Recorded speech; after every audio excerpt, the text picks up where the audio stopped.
What's going on, guys? Freak here from the channel Frost and Fist, and I know you're probably sitting here enjoying the Friday night live stream or maybe even the Saturday UK friendly live stream, but I just want to take a few seconds to talk about our merch. That's right, the Frost and Fist got some merch, guys. We got a lot of really cool things that we think you might enjoy, like for example this t-shirt that I'm wearing.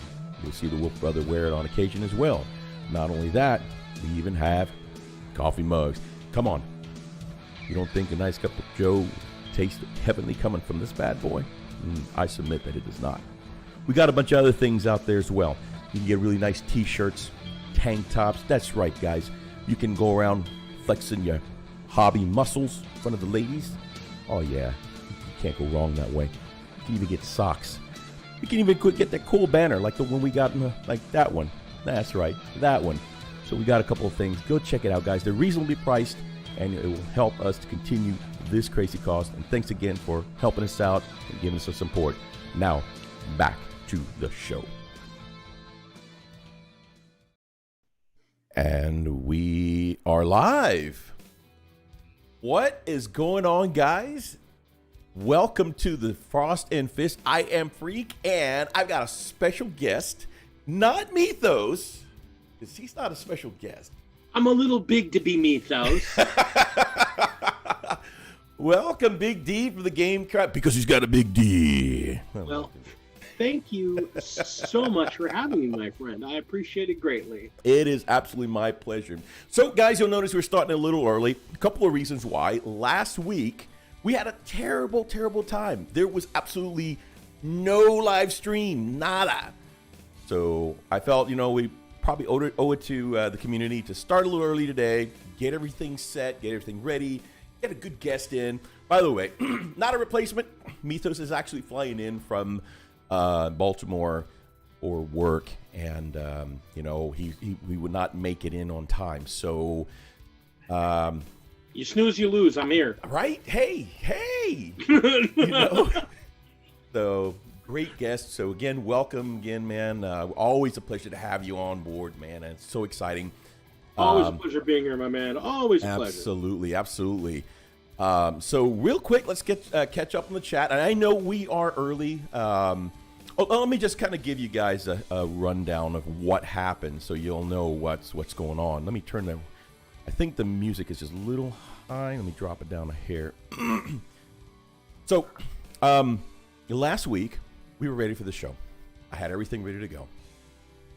I started getting prepped an hour early, and the darnest thing, I could not get our collaborative software or service to run. It was not. It was working. It was running, but it would show a black screen. So we were using Whereby. Okay, so like how right now you're seeing me and D side by side. Hey, how you doing? Call me. How you doing? And it's basically a collaborative service, right? That like Zoom or Skype for business teams, whatever, and you're basically, we're pulling that feed, bringing it into OBS, and then broadcasting it out again to YouTube. So that's what we were doing with Whereby. Just pulling the feed and then pushing it through OBS and then pushing it out to YouTube. Well, Friday, it was not having it. The frames, like everything around the browser or the window, fine. The actual picture where you would see, like you see us here, black. I couldn't figure it out. Why black? And so finally, I lost it, man. I was so mad. Both Mythos and his wife. Right? Right? No. Right? They literally had to talk me off the ledge because I was just spitting mad. And he says, "Hey, you know what? Things aren't working out. Let's just how about we just play a couple games of Phasmophobia and just hunt some ghosts, try to get us." You know what? That's a good idea. But I'm not gonna. Yeah, it's whatever, It's a game. It's a game. Fun. So, I thought so too, Dave. Black when it's streaming to the wrong input channel, but no, that's not the issue. The issue is that Whereby has made some changes, and they did not give the option for an end user to make those changes, such as like DirectX or Direct 7, 11, 9, whatever. They wouldn't let you do that. Also, Zoom, which is what we're using now, did, because at first Zoom wasn't working either, but it did give me the option to make those changes to allow for this, so I was able to get it to work. So we're using Zoom now. So giddy up. Really happy with it. And a couple other changes. I'm no longer using my older computer. Now we're using an update. I'm using an updated computer, which is more like my VR system, which is kind of a higher system. And I've got rid of the old OBS, and I'm now using Streamlabs. So done with OBS. I'm done with the old crap. I'm done with Whereby. Just got a whole new chapter here. I love the fact that Streamlabs pretty much imported everything from the old stuff. So running really well. So pretty happy with it. And again, so sorry you guys that that we were, that we missed it last week. And so we've got a lot of art of the week that we're going to go through. And of course, we've got a great topic for you. I see you guys already talking about it in the chat. So hang on to your thoughts, because we're gonna try to, mold those thoughts over. I saw a very interesting video earlier this morning about that very topic. And I wanted to see what your thoughts are. I wanted to chat with our lovely, amazing guest and see his thoughts on it. And then what in reality is happening. So it's going to be a really fun topic, really fun time. So real quick, before we move on, let's go ahead and go over the chat, see what's happening. Again, guys, welcome. We are a little early. It is not 8:30, which is typically our standard time to start, 8:30 Central. Again, I felt we ordered... Apocalypse has not started. Again, I felt like we owe you guys, a little head start. And so, again, welcome. If you're freaking out, like, what's going on? What's happening? Why is the show starting so freaking early? I didn't even get my pants on. It's okay. We don't, no judge here. This is a no judgment zone. So, anyway. All right. No judgment here. Real quick, going to the chat here. Marcos Castellanos says, or let me say it right. Marcos Castellanos. Wog. Dave Dodge is selling out. It's a conspiracy to level the field for Space Wolves. Marcos. I'm okay with that. I'm okay with that. Marcos Castellanos says, just got my nose swabbed for COVID test. Ooh, that sounds great. I've had that done. No bueno. Let me tell you something. That thing goes straight up the brain. All the way. And I tell you what, I don't know how you did it, because my fist balled up. That's a bad thing. But what's strange though, and I'm hearing this more and more, the left side, not a problem. I barely felt it. Didn't feel it at all. My right side, my fist balled up. I was like, I did not like that much. You hurt me. Now I want to inflict bodily harm. It's like, did I say that? It's horrible. It's a horrible test, man. I have been violated. Yes, that's my no place. It's like, oh my God, it was horrible. Anyway, so hopefully, Marcos, that your test comes back negative, my friend. Dave Dodge says, I'm a ghost. A Latino gang shot me dead on the streets of Madrid, Spain. My death certificate stated COVID-19. Hey, I believe that. More conspiracies? Absolutely. Dave Dodge says, it's true, man. And lots of shops, even pharmacies, are closing down in the center of Madrid. It's a sad thing, but you know what, man? This is a different time. And you know what, though? It's not the first time we've encountered, weird stuff like viruses, but it's always good to play it safe, Hey.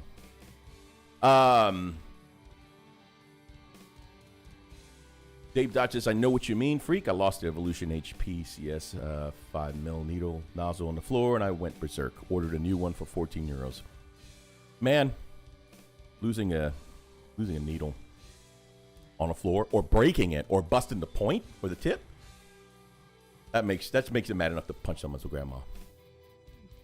I was originally like that. I will say I was honestly like that. Yeah. I just found a source for the, I forget the name of the high name brand, my Eclipse. I'm trying to remember the brand of that. Iwata. I found a source for Iwata needles. Oh. Cheap as hell. The Hobby Lobby? No, Blick. Lick? Have you heard of Lick yeah, or Blick? Blick? Blick. Ah, okay. I thought you said lick. Okay. No. Yeah, not. Bullock. Blick. Okay. There's an art college right in town here, a high-end art college, and they have a full-size Blick store right next door. Nice. So I went in there and I got because I bent my needle. I was a bad boy. I bent my needle. Are you one of those people that actually airbrush without your nozzle protector or nozzle cover? No. No. I'm still a noob when it comes to airbrushing. I stuck it in a drawer here to keep it safe. I'm still a noob when it comes to brushing, right. And I bent it cleaning. Oh. I stuck it too hard trying to clean things, and I bent the tip. I got a replacement needle for an Iwata brand replacement needle for like $7. So that's really good. That's actually really, really good. Yeah, and they had they had a wall of them. I was going to say shelf, but they had a wall of them. I'm like, because I know Hobby Lobby is a reseller as well, and you can get needles straight from them as well. You can just walk in there. There's a whole bunch of them. You got the 2, the 3, and the 5. So yeah. Sorry about that. But yeah, man, I'm glad that I tell you what. It's always nerve-wracking when you're cleaning your stuff, man. It really is. Hang on, let me fix this chat box here because it's a little off. Oops. Get over here some more. There we go. And Dave Doge, yes, that's Blick Art Supplies. They're awesome, dude. Because I'm also messing around more with inks. I got a set of like 15 inks.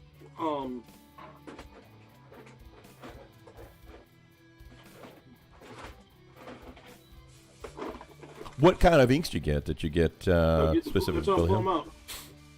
Oh. The what are these?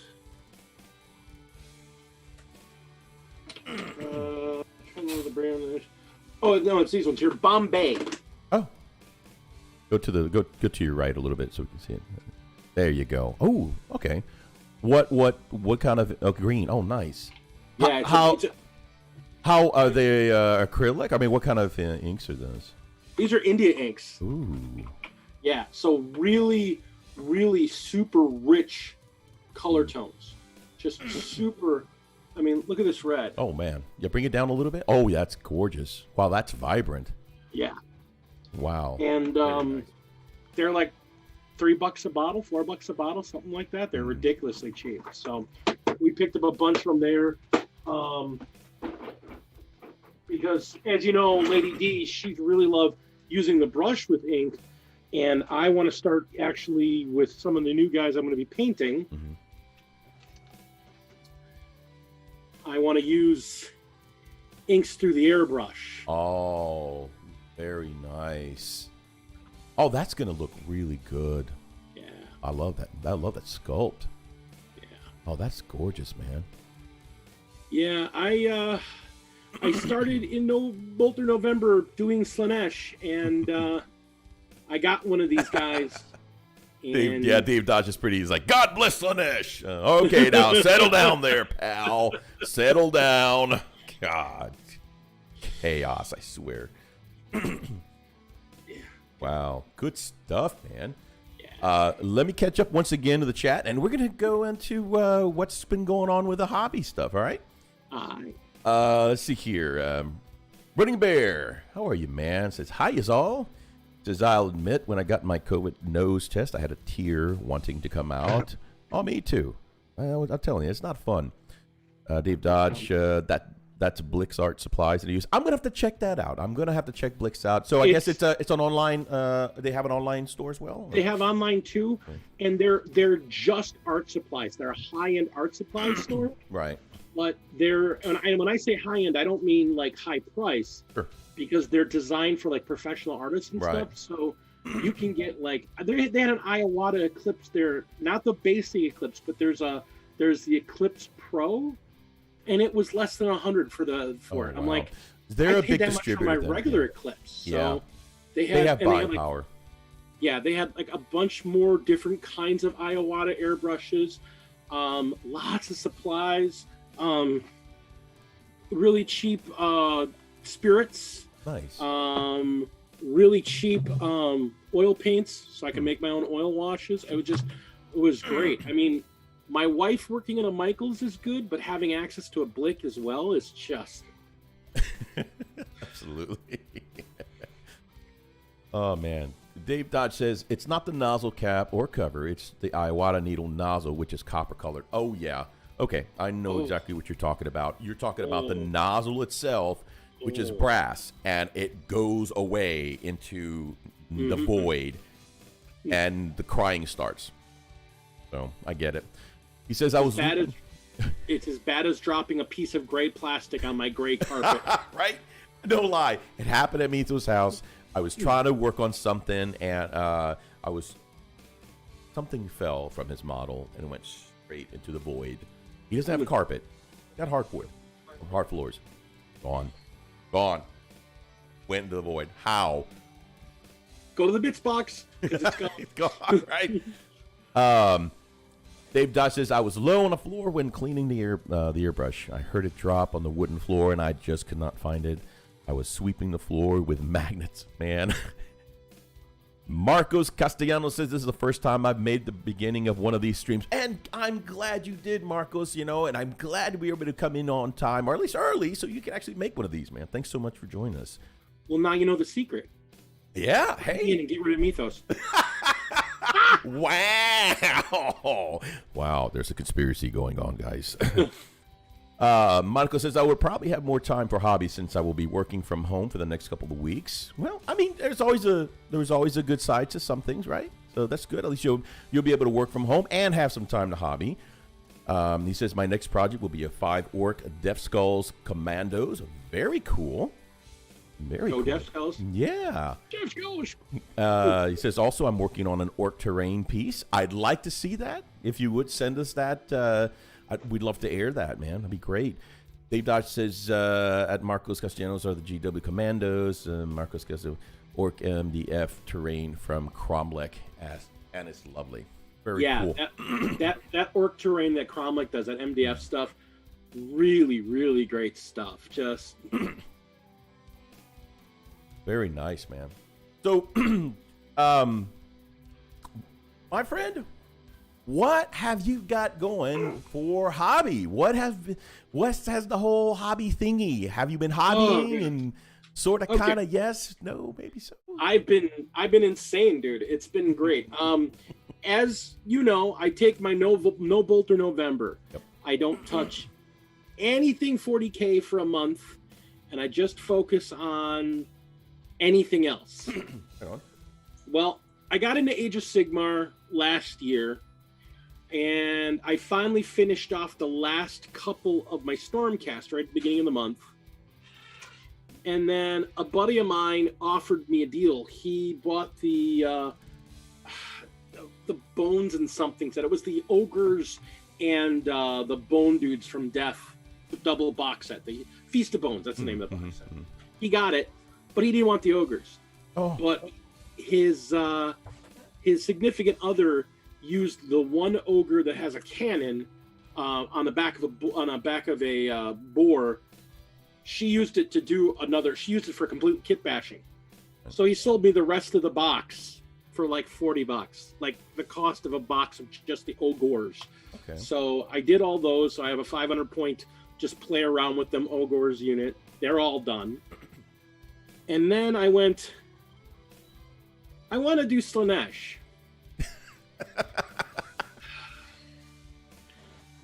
Oh, man. Oh, there's so much heresy going on here. So, ooh, I got this. This is about 1,000 points of Slaanesh. Wow. And Lady D is doing the elf half. She forgot that I bought this. Oh, man. So if you look behind me, there's another one on this shelf. That was my Christmas present. Oh, my God. So, and the problem was that I split the Wrath and Rapture box, which is Slaanesh and Khorne. I split one with Commodore. Right. Because he wanted to start doing Khorne. Right on. And then another buddy of mine's like, hey, I got an extra half box. You want them? Why the hell not? So I had 0 Slaaneshi models at the beginning of the month. And as I showed off earlier, Now you have money. now I have her and a bunch of other ones. I don't even know what I did. I don't know what I did. I think I have a problem because now I have about 4,000 points of Slaaneshi figures. Oh, my God. Oh, That's it. Is that Lady D I just heard? no, that is Plague Child. Oh, Plague hey, Child. Hi. Hello. Awesome to see her all week. So yeah, I mean, so I went crazy. I started painting the Slaaneshi stuff. I did that stuff, and then one of my friends says, "You know what? We should play something small." I was talking to you about it earlier in the list here. Mm-hmm. If anybody just wants to get a bite-sized project, get it in, get it done, and get moving on it, and have fun with it, Warhammer Underworlds Mm-hmm. is really fun. The game itself is really fun. 25-30 minutes to play a game. It goes by really quick. You paint 6 figures. You're playing with cards. You're playing with figures. Mm-hmm. You play 4 rounds. It's done. It's fast. It's fun.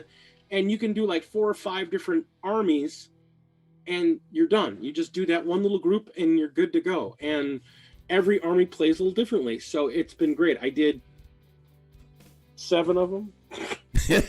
Wow. Sounds to me like you might have a problem, man. I do.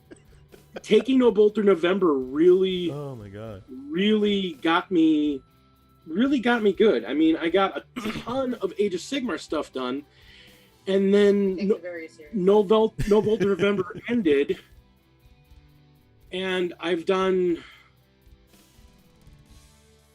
Okay, so I finished an Impulsor in an evening. Oh, my gosh. Oh, my gosh. What? Go grab my Impulsor off there, the Space Wolf thing. I finished an Impulsor one evening. The 2 tanks. There's a Predator, a quad laser Predator. I finished the night before. D. Yeah, that one there, and then that one. You need sleep, my friend. So I finished this Oh, wow. on Saturday Oh, nice. for my old Marines army. Nice. Normski Eland, welcome to the show, man. Glad you can make it on now. Oh, wow. That's gorgeous. And then Sunday, I did this. Super gorgeous, man. And the reason that this is back here is because, well, you know me, and I'm never satisfied. Oh, no, of course. So I maximize it. That's awesome.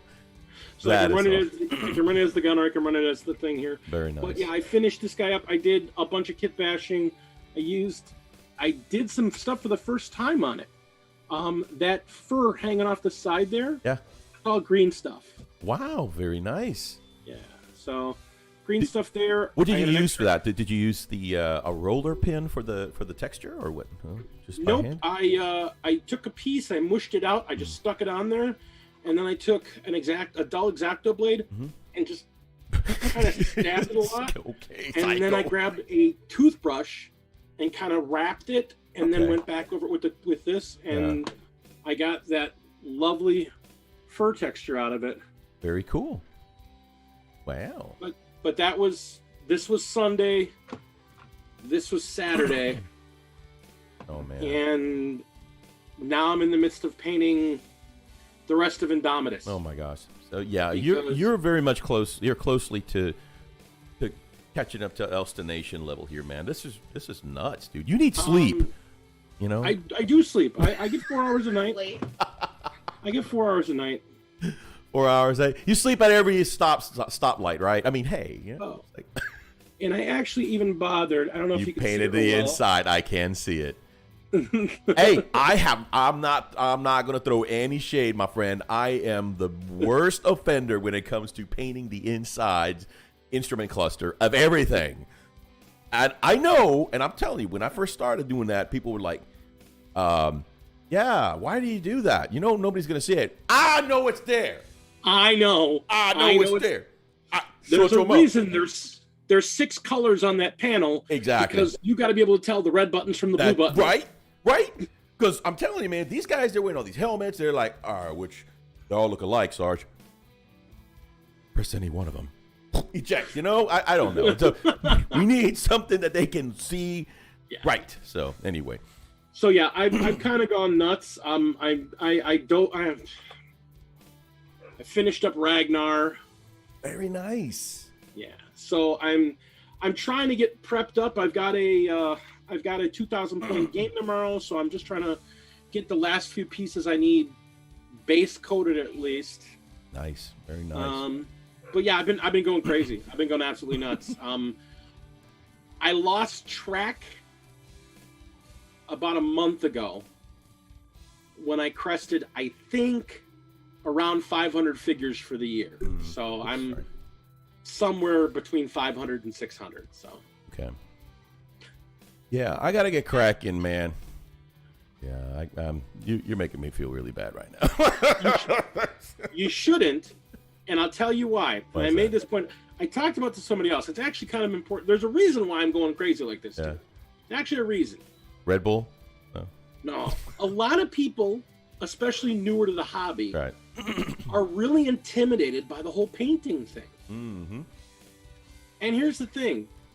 I'm not doing showpiece quality. Right. I mean, there's flaws to my painting, and there's smudges. Some of my lines aren't straight. Right. It's not perfect. Right. But you know what? They're done. I am super happy with this tank and how it came out. It did come out really nice. And it's battle ready. It's game ready. That's the important thing, too. So. And that's the thing. Yeah. I am not a showpiece painter. I'm not going to do a tutorial on how I painted this, because you know how I painted it? I took this with the brush and it's done and it's good. And but if more people did that, there would be less gray plastic on a table. Right. And I think people, if you just, it's funny, you paint 10 figures, and I think once you paint 10 figures, your fear goes away. My vehicle was a lot easier than than the miniatures. Once I got used to painting like the actual figures, it was quite easy. Yeah. Mm-hmm. It's just, for me, sometimes I have to be in a mindset. Yep. So I'm not really hey, I can just sit down and paint. I have to be in that mindset, or I have to be nice and chill. I think that goes for everyone. I totally agree. And you're right about that. I've got to be in the right mindset. Otherwise, it's not going to happen. You know what I mean? Yeah. I got to feel it. I got to be feeling it. Let me cover the chat real quick. Got some new people in. By the way, guys, if you're just joining, you'll notice that Wolf Brother Mythos is not on tonight, and he very large right now. He is en route from his job. He had to work out of state, so he is flying back in, and so he was not going to make it in on time for the chat, but he may join us sometime tonight, hopefully, and say hi on the chat. So we have the absolutely amazing Big D, because he's got a big D, from the Gamecraft Dragon, and so cool to have him on. Really quick, want to say hi, what's going on, Quitter Zane? Thanks for coming on, my friend. Oh, we did start early, by the way. We started at 8:15, which is totally highly unusual and irregular, and it's not going to snow, I promise. Not here in South Texas. I don't think so. It might. But and so we decided, you know, we're going to go ahead and we're going to do this. We're going to start the show. We're going to start it off, you know, with a bang, and hopefully everything will go well. So there's a lot of changes. We went away from I went away from the old OBS, get away with the old collaborative service, and all kinds of stuff. So we got new stuff. I'm using Streamlabs, working great. Pale Orc, welcome. He says, hey guys. Pale Orc saying, man, Big D, your stuff has been looking fantastic on Insta, man. Keep up the great work. Thank you so much, Pale Orc. I mean, I try. Like I said, my whole goal is to try new techniques and actually do try to step things up every once in a while. I mean, I did edge highlighting. Yeah. I don't do edge highlighting. I did edge highlighting. So. Okay. No, Zane. I do. Brother, you are the life of the party. Trust me, I am so glad you're here. But hey, you know what though? Plague Child is a fan of yours, I guess. You know, everybody gets excited when Zane comes on. It's like, it's Zane. They didn't see you come on, Zane, because they're painting. Ooh. So anyway, Pale Lord says, I'll be sure to send you my Death Tread files when it's finally finished. Oh, dude, yeah. Send him the Freak, too. He'll print that stuff out. Oh, heck yeah, man. I'm all down about it. Hell yeah. So, yeah, you've been gone a while, Zane. Every time, but you know what? I always ask for you. Go look back at the other videos. I'm like, man, I haven't seen Zane in a while. Where the hell's Zane? Did he get picked up or something? Did he finally get busted for hosting our, midget ring? You know? Anyway. If it makes you feel any better, Zane, I want you to know I'm currently painting you. That's awesome. That's awesome. The Inquisitor. Yes, it's not Inquisitor, but it was like it's perfect for Zane. That works, yeah. I'm doing this old Marines army. That's the big thing. This my big project has been doing this all firstborns. No, this whole army will have no Primaris until I've got at least 4 companies of non-Primaris built up. I'm going nuts with it, just so you understand. I'm building the entire Legion. Nice. The goal is 1,000 figures for this army eventually. Very nice. I was at the store, and they had the anniversary Chaplain in Terminator armor, that limited edition one. So this is going to be Chaplain Zane. Oh my God. Are you sure we want to do this? I mean, you're promoting. Oh no. I think the idea of having a priest named for Zane is perfect. Oh man. Oh. That just, my mind just went everywhere. Oh God. Oh. He's got a flamer. Show me where the heretic touched you. Oh my God. Lupus Canis. Evening Tones peeps. Hey man, glad you could make it. Thanks for coming on. And Kaiju Shorts, I did not forget you, my friend. Hola Freak. And hey D. What is going on? My Australian Jesus. How are you? Chaplain Zemo. Yeah. All right, he's named. He's named. That's it. Chaplain Zemo. That's his name now. Chaplain Zemo. It's going to go in the rolls. Oh, that's great. So on my side of the bench, well, but a lot's going on. Of course, always working, always busting hump. Couple things. I got to finish. What's his name? Brother Meek's. His little miniature, his model that I've been working on, and I got to put it. I'm going to put it out in the mail tomorrow. Poor guy, I've been holding it hostage for all this time. It's just been really hard to get it out of here because there's just a lot going on. He's never home anyhow. I know, but I feel bad. I mean, I'm finished with it. It looks great. It looks fantastic, and he likes it, but he's liking it from afar. I feel bad. It's like, oh, that's great. I like my miniature that I don't have in my hand right now. So I've been waiting for a while. So anyway. Give me a sad. So I'll be shipping that out to them, and hopefully we get it. Aside from that, I've been doing a lot of. Well, first of all, no Shave November has gone into December, and I'm going to leave it like that. So I'm pretty happy with it. I'm really liking it. I've actually done the whole, two-finger. I'm actually growing it right. You look quite dignified. Thank you. I was doing the same thing. I had to get rid of the cheeks. They were making me crazy.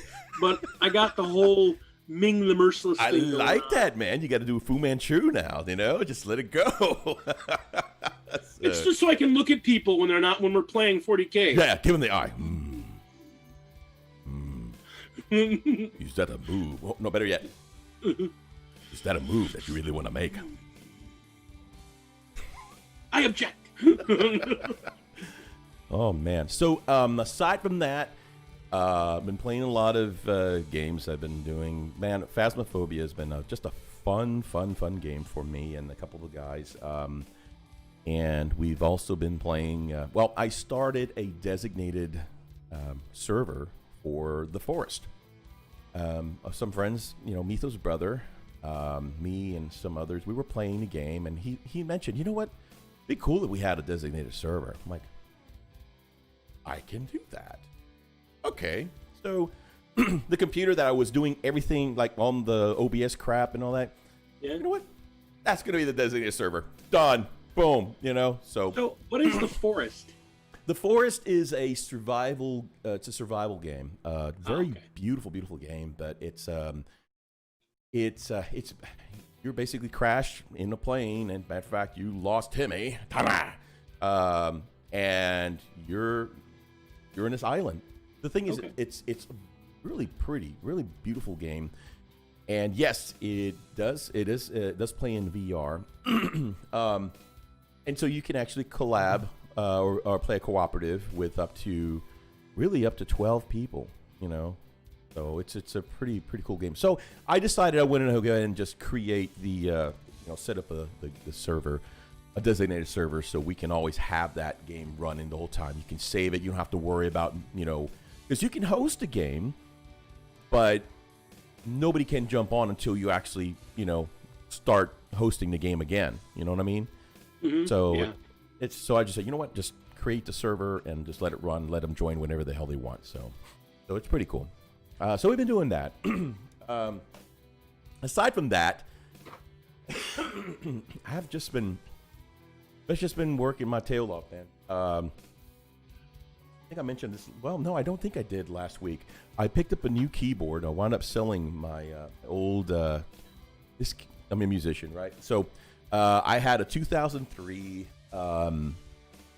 Korg Triton LE76. It's 76 unweighted keyboard, right? I've had it forever. Works great, man. It was a great gigging keyboard. I've gigged for that with that thing for years, and finally I was like, you know what? I took it for one last gig, and I tried playing the piano sounds, and it just sounded like crap, And I'm like, you know what? Oh, come on, I'm better than that. So I went and I sold that. And 30 minutes later, my new keyboard came to the door, and it's a big, full 88 weighted, Korg chrome, and it sounds gorgeous, man. So pretty stoked, really liking it. So I've been, getting my hands hurting, so doing a lot of chops up.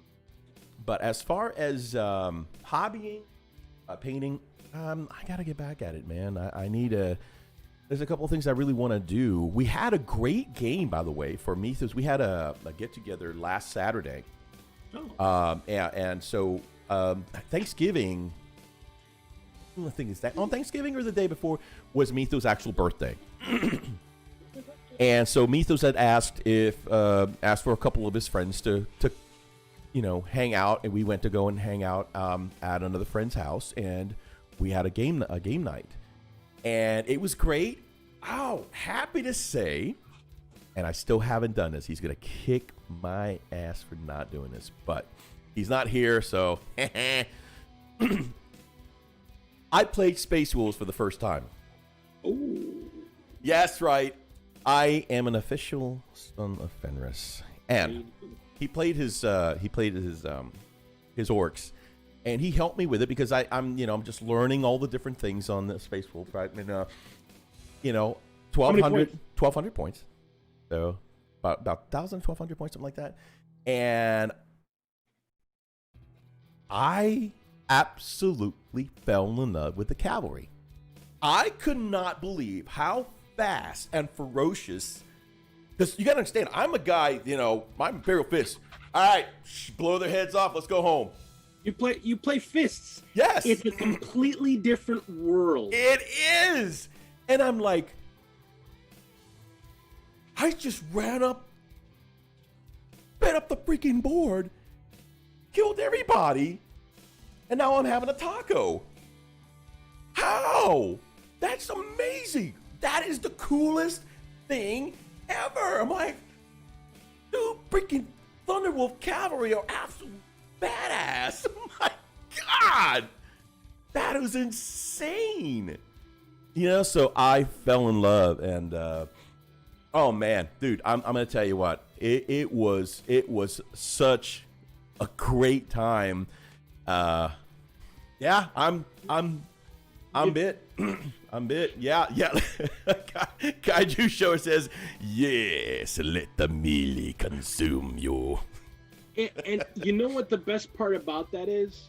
It's not just that they're fast. Yep. It's not just that they run up there and smash.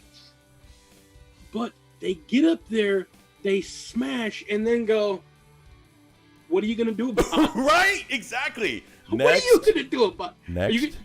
You going to hit me back? No, because you're dead. Are you going to shoot at me? No, because I got a shield. Shut up. Yes. Go away. Run. Dude. Run or die tired. So, yeah, I only brought one because that's all I had, pulled together and painted. Oh, I had Harold Deathwolf as well. And so I had old Harold with me. But, yes. When we get to Art of the Week, before you start showing stuff off, I want to show this thing off. Nice. This was a gift from another YouTuber. That they saw that I like wolves and like, you know what the heck? I'll paint this guy because he looks cool. They had no idea. So I now have a Harold. Nice. Very nice, dude. So, yeah, so I'm going to tell you what, man. And I'm reading Normsky Eland's post there. Thunderwolves are amazing. Run them with Wolfen and a Pharyngian wolf pack. I did not have any Wolfen. But I did have some Fenrisians. I did run them. Running the wolves around with them make a wonderful cover, and with the new stratagems are a great way to just put in a crap load of extra attacks from there. Exactly right. And I'll tell you what, man, Shock Assault is a beautiful thing. I'm thinking, what is happening? I get that many attacks? Is that legal? Oh, they're gone. They're all gone. Oh, I killed them all. Now, here's the thing. I'm gonna get you even worse. I'm gonna get you worse, my friend. When you start building more, you're gonna want to build your own guy. Like I told you, I'm running wolves tomorrow for a 2,000 point game. Nice. My warlord, I've got Ragnar. I've got Harold Deathwolf in there. I've got Njal Stormbringer in there. My warlord is a lieutenant or a wolf battle leader. Right. On Thunderwolf. Nice. He's not wearing a shield because he's got the armor of Russ on. Oh, which is the same as having a shield. So he's got a thunder hammer and a a combi melta. He's got 2 warlord traits. When I shock assault, I don't get 1 attack. I get 3. 3 additional? Yeah. Instead of 1, I get a D3. Right. So instead of 1, I get 3, up to 3 more. Yeah. Very nice. And anytime I'm in melee, I count as if I charged, and I go first. Oh my god. And because I'm wearing the armor of Rust, right. you go last. Always. Oh man. Hey, let me tell you, man. When I'm telling you, I'm bit. Mm-hmm. I got bit by that bug, man. And I tell you what, it was a beautiful thing. And you know what's funny? I actually played my Space Wolves better than I expected. My entire my strategy, everything, I actually did better. There's no way that I could have done what I did with the Space Wolves with my Imperial Fists. There's no way. It's impossible. They play so differently, Yeah. so absolutely differently. And don't get me wrong, the Fists are a great army. Yeah.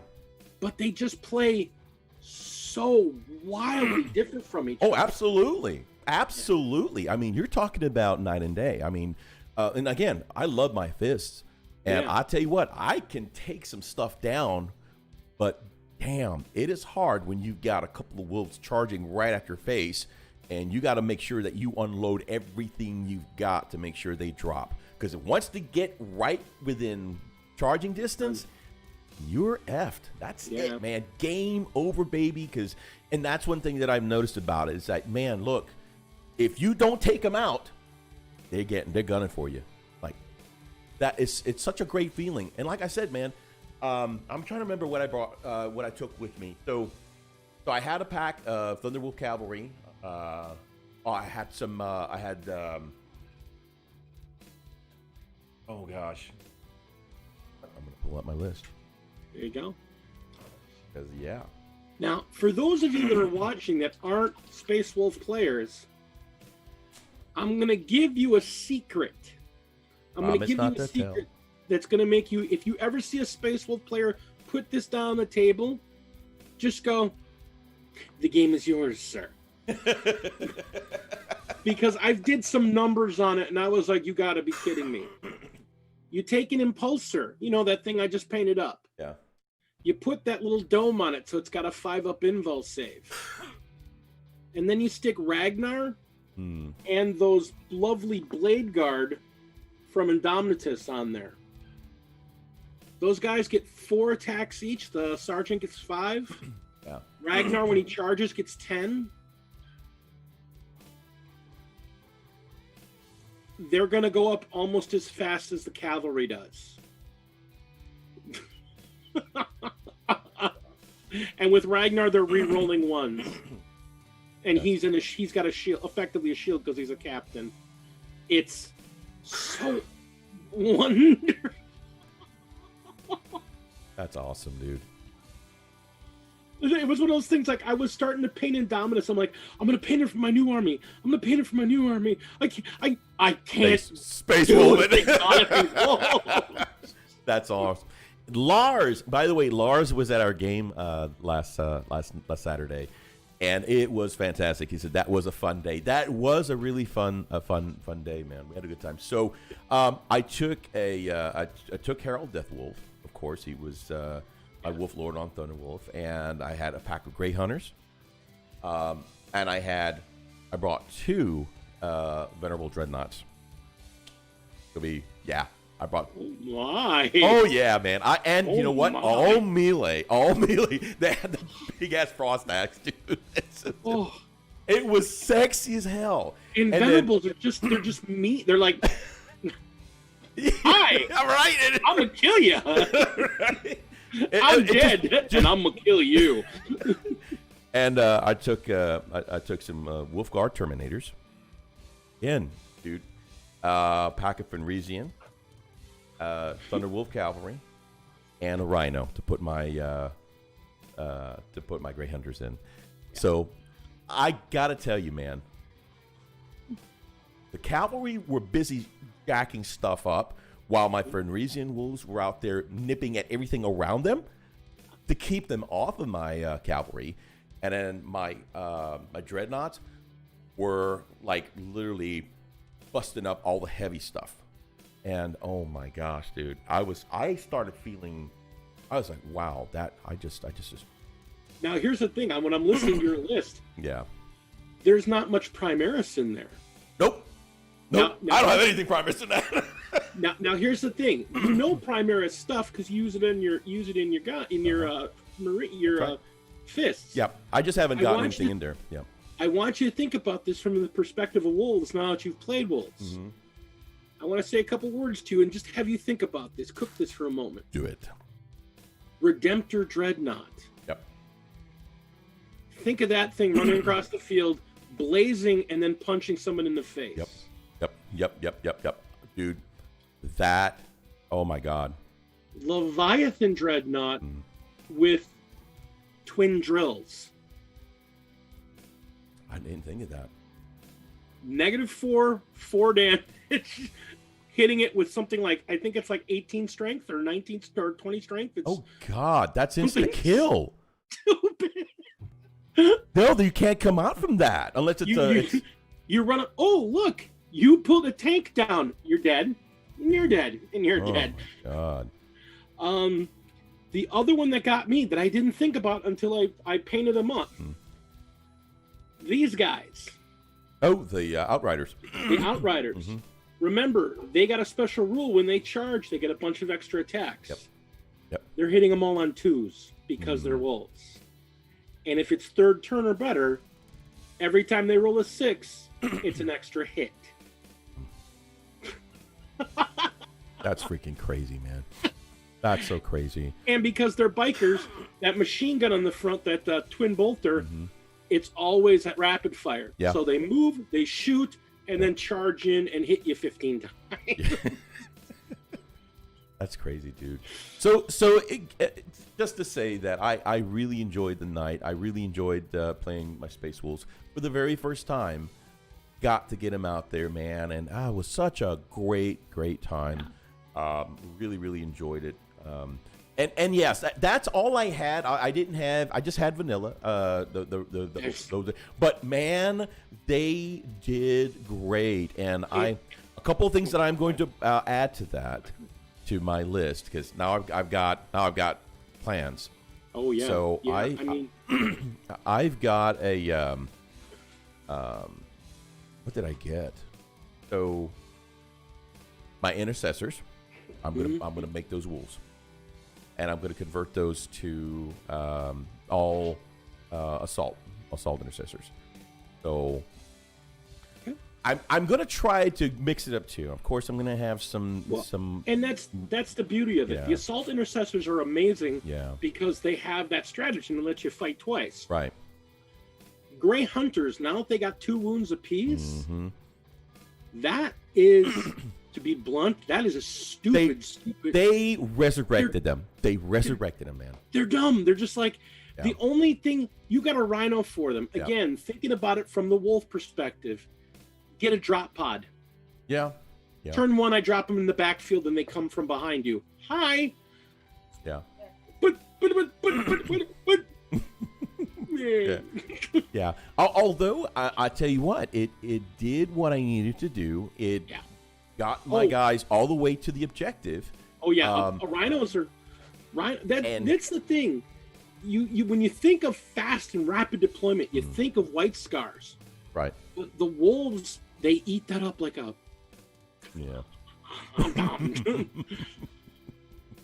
Yeah, no man. I tell you what, I was pretty happy with it. So but yeah, that was that's what was going on with me, man. I had a great time. We had a bunch of good friends, and Mythos got to usher in his brother into playing the Space Wolves for the first time, and I could not be happier. So yeah, good stuff, man. That's awesome to hear, man. It's so as somebody who loves wolves, and honestly, I like the fists.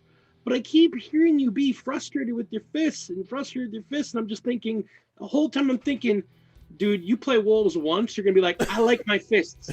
Be yellow on the shelf, let me be blue over here. Yep. I mean, I still have love for my kids, my children of Dorne, man. But absolutely. But I tell you what, that whole Space Wolf thing. Yeah. I mean, I'm the same way. That those gray boys I'm making, those ones I made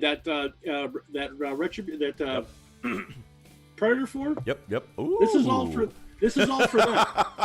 God. This is all for them because they're docking. sons of Medusa. Yeah. These guys are primarily going to be run as Iron Hands. Nice. But That's crazy. So we need our dreads. But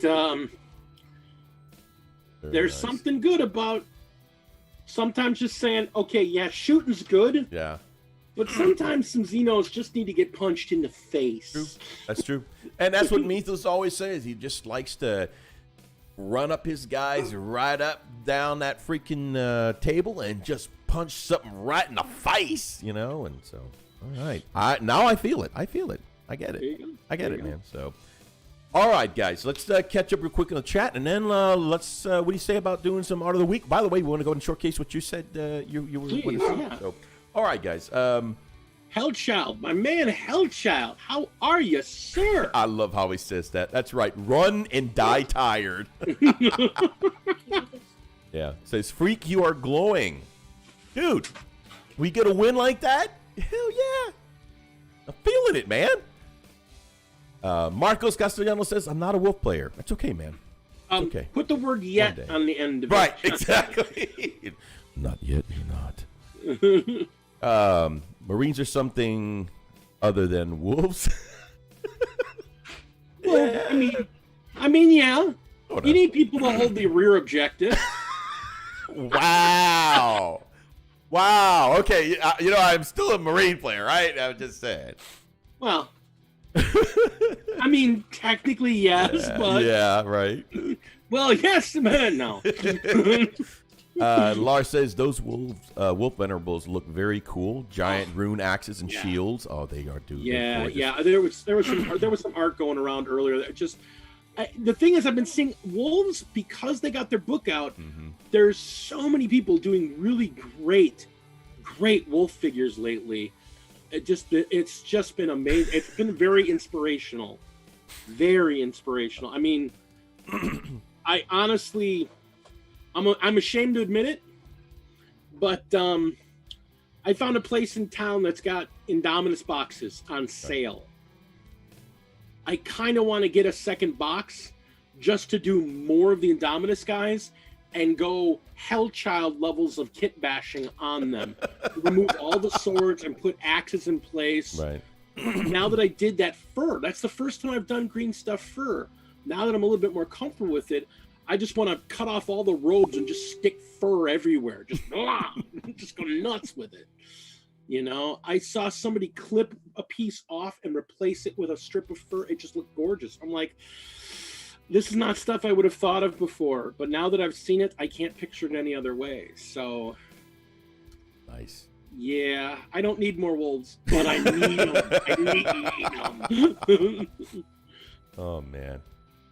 All right, so let's. I'm gonna try to get this set up here. Bear with me. Yeah. Um. While you're doing that, yes. let me throw this up. Yeah. So I'm part of a group of YouTubers that they're not like, it's not like a big public group. It's kind of a private group, but we all try to help each other out, and we're trying to help each other promote each other's channels, and we're doing collabs with each other, and we've got a couple big name guys in there that are really trying to help us out. One of the people you'll know, because I've talked about her before, Dana Howell. She's one of the people in this group. Mythos actually does a lot of the talking for you two in this same group of people.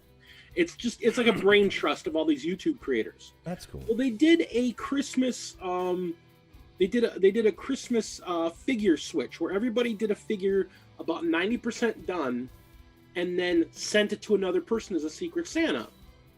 So I did a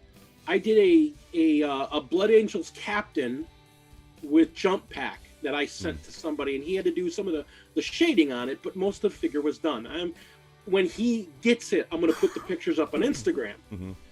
But there is another YouTuber, and I got to find her name now. I can't think of it. It's I want to say Charlotte. I have to look her name up again.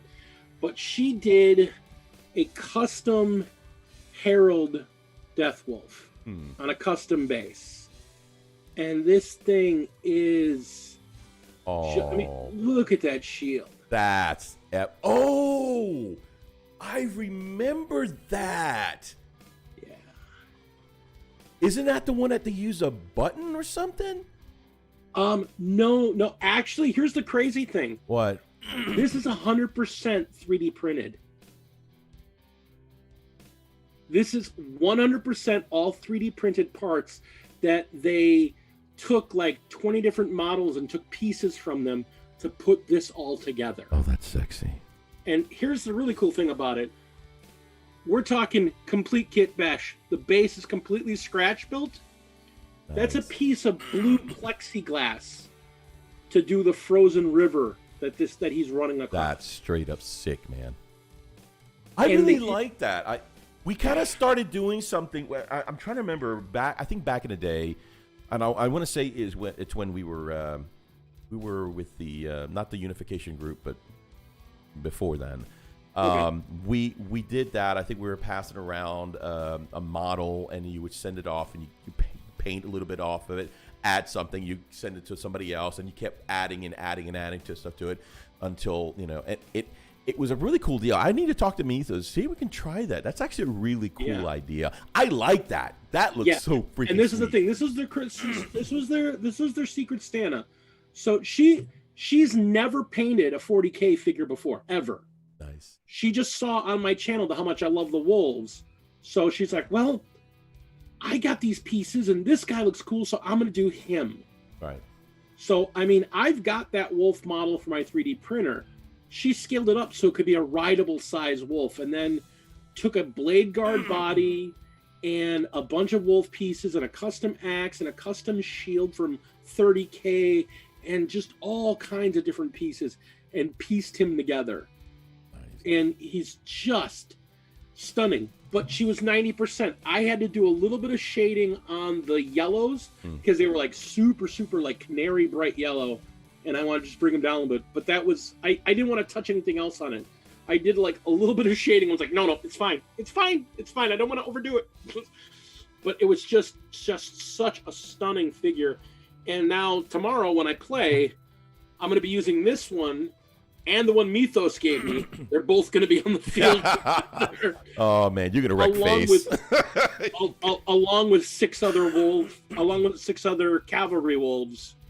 That 3 have hammers and 3 have power fists. And that's what I had on my cavalry. I had 2 with hammers, and what the hell? Oh, I had a power fist on 1. Yeah. So that was fantastic. Yeah, I'm running them as a squad of 3 hammers to go after big stuff, and a squad of 3 with fists to go after medium stuff. Yep. Because the person I'm playing is going to have the Silent King on the field. Oh, jeez. Wow. Yeah. Oh, that's great. It's a tough. You're going up a tough list, man. Yeah, Necrons are really good, and for a newer player, he's really good. Really, so, he's taken to it pretty well, then, yeah. Yeah, he really has taken well to it, and like I said, he's going to have a Silent King on the field. He's got a bunch of Scorpic destroyers, and it's going to be a mess. So that's awesome, dude. Oh. So real quick, just cover the chat. So just to answer, first of all, I started laughing with Inquisitor saying, says Freak betray his own. No, not quite. I haven't got that far yet, man. Hang in there. Wait until he goes and buys a bottle of dip, throws all these yellow dudes in there, and then repaints them blue. It'll be the Frost. That would be the Frostin. Just Frost. Normsky Elon says, where do you put Art of the Week picks, or do you guys just choose picks over the week? All right, great question, by the way. Those of you who are interested in joining or participating in the Art of the Week, basically we would prefer that we would showcase your guys' stuff, right? Yeah. Use guys' stuff. So there's a couple of ways that you can send that to us. You can send it to our email. It is, I'm sorry, I didn't create the name, but it is frost.and.fists, plural, @gmail.com. Send us the... So professional. Right. and send that to us that way. Or you can also send this to us by Messenger. You can send it to me or to Mythos. I believe you can find Mythos Cushionata. Just look him up on Facebook, and you can send it directly to him. Or if you want to try to throw it at me, I can do that during the time that we actually do the Art of the Week. I can pop it in here last minute. No problem doing that. Just look Al Kobos, and then just go ahead and send it to me, and I'll share it in the Art of the Week. I love to air. I love to showcase you guys' stuff because that's what it's all about. No, yeah, we do a lot of community Art of the Week. We do a lot of submissions that some of our friends in the community will submit that they find that they think is really cool, and all we do is basically gawk over how awesome and then threaten to burn our brushes, because it's so amazing. So we're going to do that again. It doesn't hurt that there are some really, really talented painters in our community. Absolutely. Abso-freaking-lutely, man. So, yeah, absolutely, guys. So, at any day, anytime, you guys want to share your art, and it doesn't, by the way, it doesn't matter where you are in your painting level. Trust me, this is the place, a great place to showcase your stuff. I don't care if you're level 1 or if you're like Elstonation, look at that. Oh, my God. See? As soon as I said it, the guy pops right in. I said, Elstonation, morning all. I'm like, I'm telling you, he's the devil. He's the devil. I swear. Dude, how the hell does he do that? He's just waiting. He's probably been here for like 10 minutes. He's just waiting for you to say his name. He's like, I'm serious. Like, I just conjured him. I said, yeah, you're paying at a level like Elston, and boom, morning all. I'm like, wow. Anyway, so yeah, so we showcase every level. Doesn't matter where you are, as long as your head's not that big. Hey, we'd love to share your stuff. And we will celebrate the hobby together, Yeah. So that's what it's all about. So anyway, guys. All right. So let me start pulling out now some Art of the Week. Bear with me because I do a little changing here, and I'm still getting used to Streamlabs, by the way. All right. Let's see. Studio mode. yeah, it's good.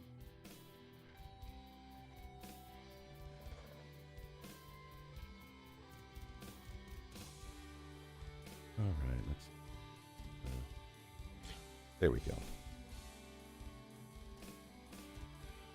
Okay. Bear with me, guys. I'm trying to get this Art of the Week.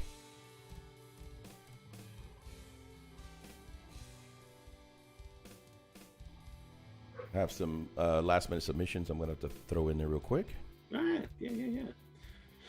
Oh. So while you're quick putting it together, I'm just going to quick say, do it. Things to look at, guys. If you've got a GW store in your area, I don't know if everybody's really been aware of it. I don't know how touched people are. Starting tomorrow, they're giving away a free figure to each person that comes in. And I think every store gets something between 21 and 28 figures. Everybody's getting a single Plague Marine because they were supposed to be celebrating Nurgle this month. Spend $100, you get a collectible coin. If you don't want your coin, you can send them to me. That's actually pretty cool. Oh, dude, those coins are... we got one last month for the Marathi coin, and dude, they're nice. They're about the size of a quarter. They're inlaid with like enamel. They're gorgeous. They're nice. They're a nice little display piece to go with your stuff. So, and when you said they're doing that for the month of December, it's gonna be Nurgle. They showed the coin on the Warhammer community. Right. Beautiful coin. Yeah, and it's just. I'm going tomorrow. I'm getting mine because I got $100 burned a hole in my pocket. Okay. Not that I like Nurgle or anything. I have a problem. I have a problem. I already said you had a problem, man. You're not listening to me. Oh my God. I have a problem. Markles and Normsky, I got your submissions. Give me a minute. I'm going to wrap it up and I'll post it on here, guys. Hang tight. So excited, man. We get some good submissions here. All right. 3 hours, Hellchild. Oh my goodness. I forgot you live that far away from a GW store. Yeah, 3 hours for a single figure ain't worth it. Yeah. Get it and just send it. Yeah. Yeah, right. You should still go and get me a coin. Yeah, just in case you do go in there and get the coin. Just, you know, I'm just saying. And send it to I'm just saying. I'm not saying. I'm just saying. Oh my God! Oh, this is some good stuff, man.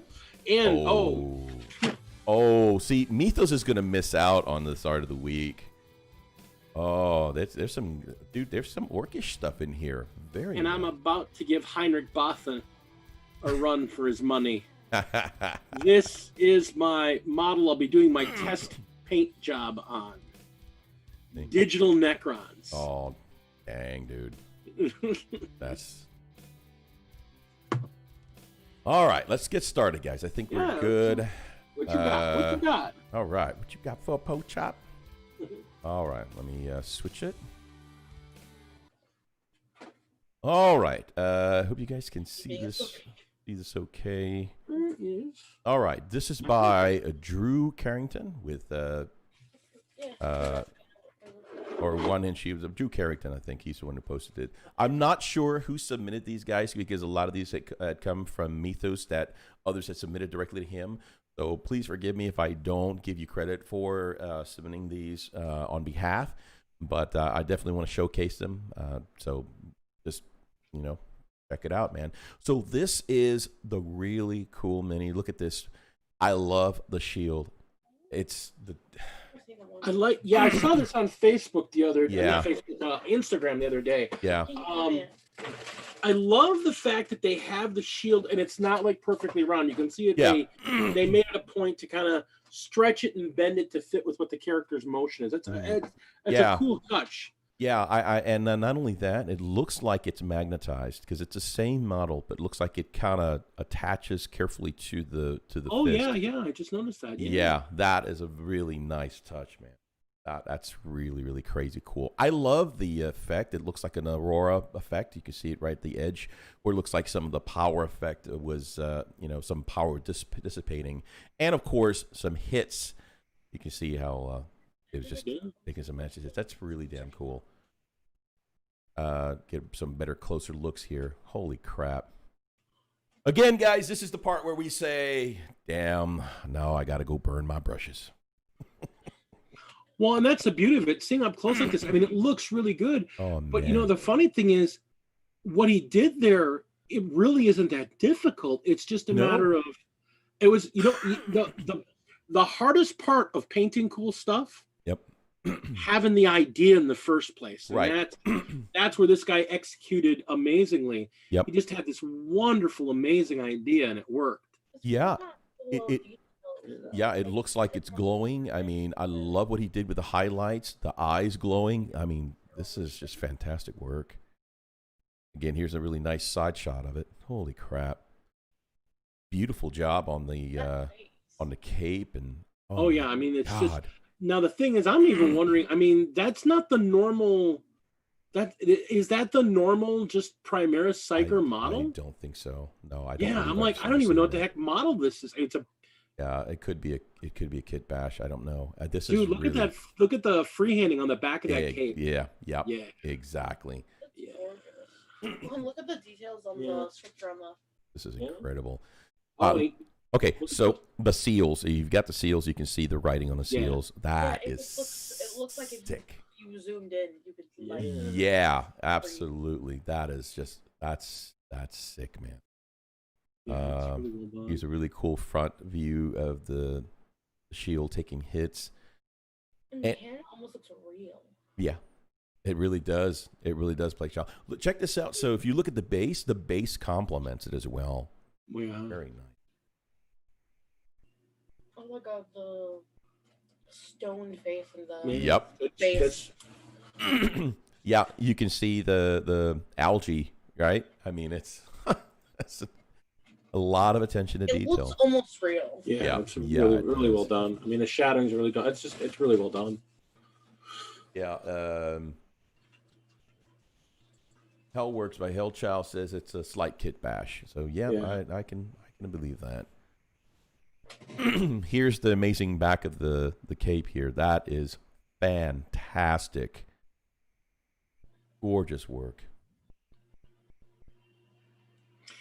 You know, looking at it again, one of the things I gotta say, honestly, one of the big things, I love the skin tone. You know, it's actually being honest with some of the paint choices we have as painters through the normal means.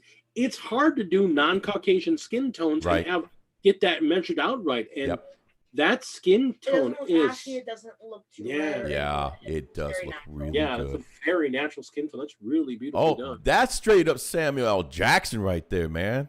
That's straight up. Where's my super suit? Oh my God! It looks like they took a little model of the Emperor said, "I will rain down upon you with great fury." Great fury. I love me some Pulp Fiction, man. Oh my God! All right. Okay.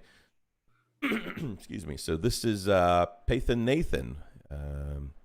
Got some. Did a white scars. Yeah. Judiciary.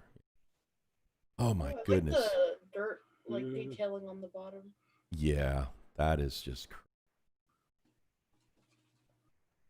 And the glowing around the rim, you can still see them, but you can various Yeah, and Zane is still soliciting Elstonation beard hair, so that's a thing here, guys. So don't be alarmed. That is a constant thing. One day, I believe he may actually. You know, he may actually do that. So, well, the buttons is a nice weathering job, but I mean, that lettering on the back of the cape. Yeah. I mean, that's got to be a water transfer. But man, that is really well done. So, I don't know who submitted these. If anyone knows, let us know in a chat. Definitely want to give credit where credit is due, guys. But again, that's some beautiful work right here.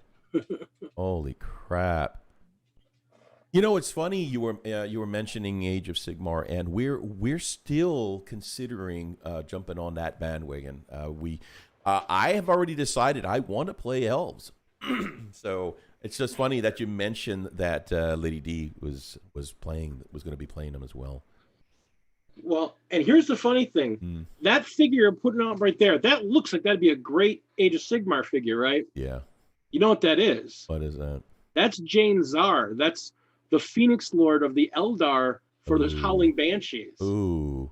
That is a beautiful figure, and I love that. I mean, if you look at the figure, look at the way the figure stands. It's on the braid of hair because she's supposed to be jumping through the air. Right. And yet they kit bashed it more. That is just that is I mean, the figure's done really well. I cannot take anything away. That figure looks gorgeous. Yeah, I'm immediately drawn to the base. Yeah, look at that base. That looks like that is a real. I'm in the outdoors jumping over some stuff, about to bring you to your maker. Looking base. It's so funny because looking at this, it does not look like it's attached to anything. It doesn't. It looks like she's literally leaping to stab me in the jugular. You know, it's all about the shadow effects. Yeah. Look at the underside of the hair and the way it connects. I mean, it's just they really got their light sourcing without doing OSL. They just got their light sourcing and their shadowing really, really tightened up there. It's really beautiful. The added little effect here with the streak in the hair. That is just freaking crazy sick, man. And that static grass tufts, I mean, seriously. That's hard stuff to mess with. I'll be honest with you. I hate dealing with that. You know, that's the thing. I've been messing with about 5 or 6 different brands of tufts. Yeah. And one of the things you will almost never hear me say, I think GW does the best tufts out there. Do they really? They really do. I got a set of their Midland tufts, and they're just fabulous because they're not little round circles. And they're stretchy, so you can pull them and stretch them and make them different shapes.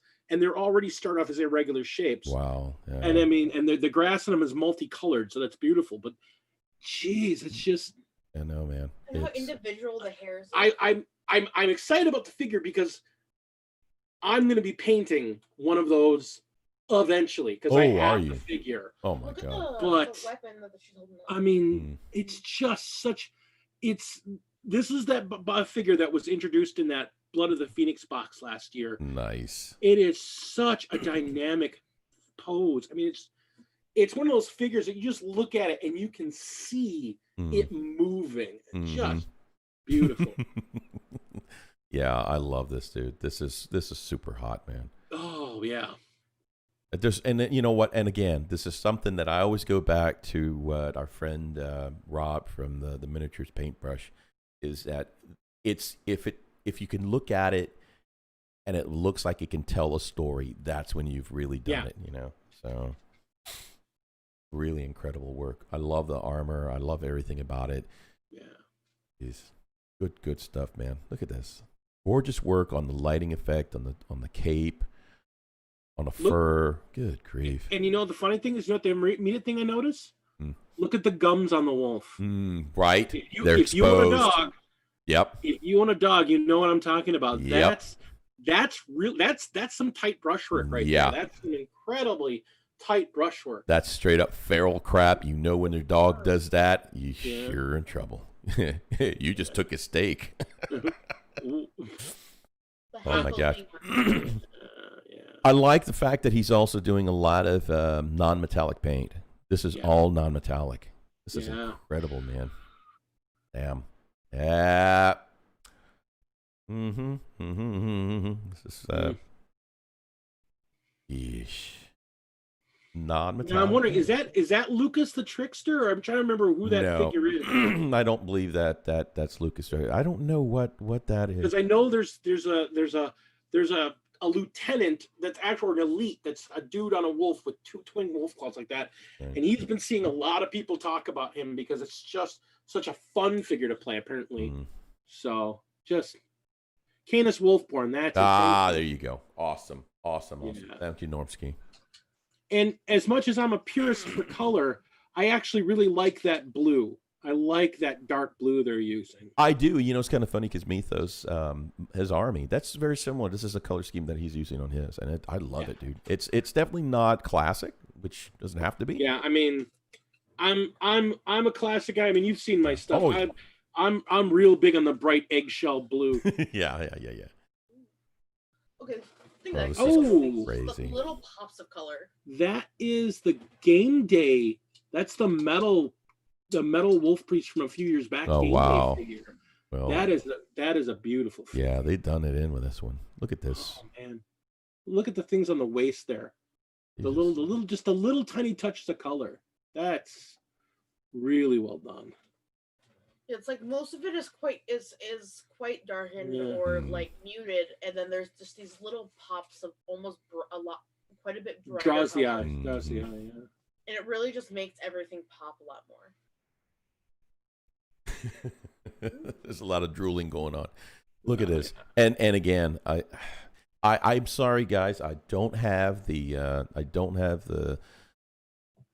know who submitted these or who painted them, so I really wish I had that info, but I definitely wanted to share this. So if you know who's submitted these, please let us know in the in the chat. Again, this looks absolutely sick. Look at all the scarring of the metal. Again, non-metallic, man. Non-metallic paints. Jesus. Now, the thing is, I just painted that figure, and I'm loving the fact how dark they have that, and yet you can still see so much detail in there. Yep.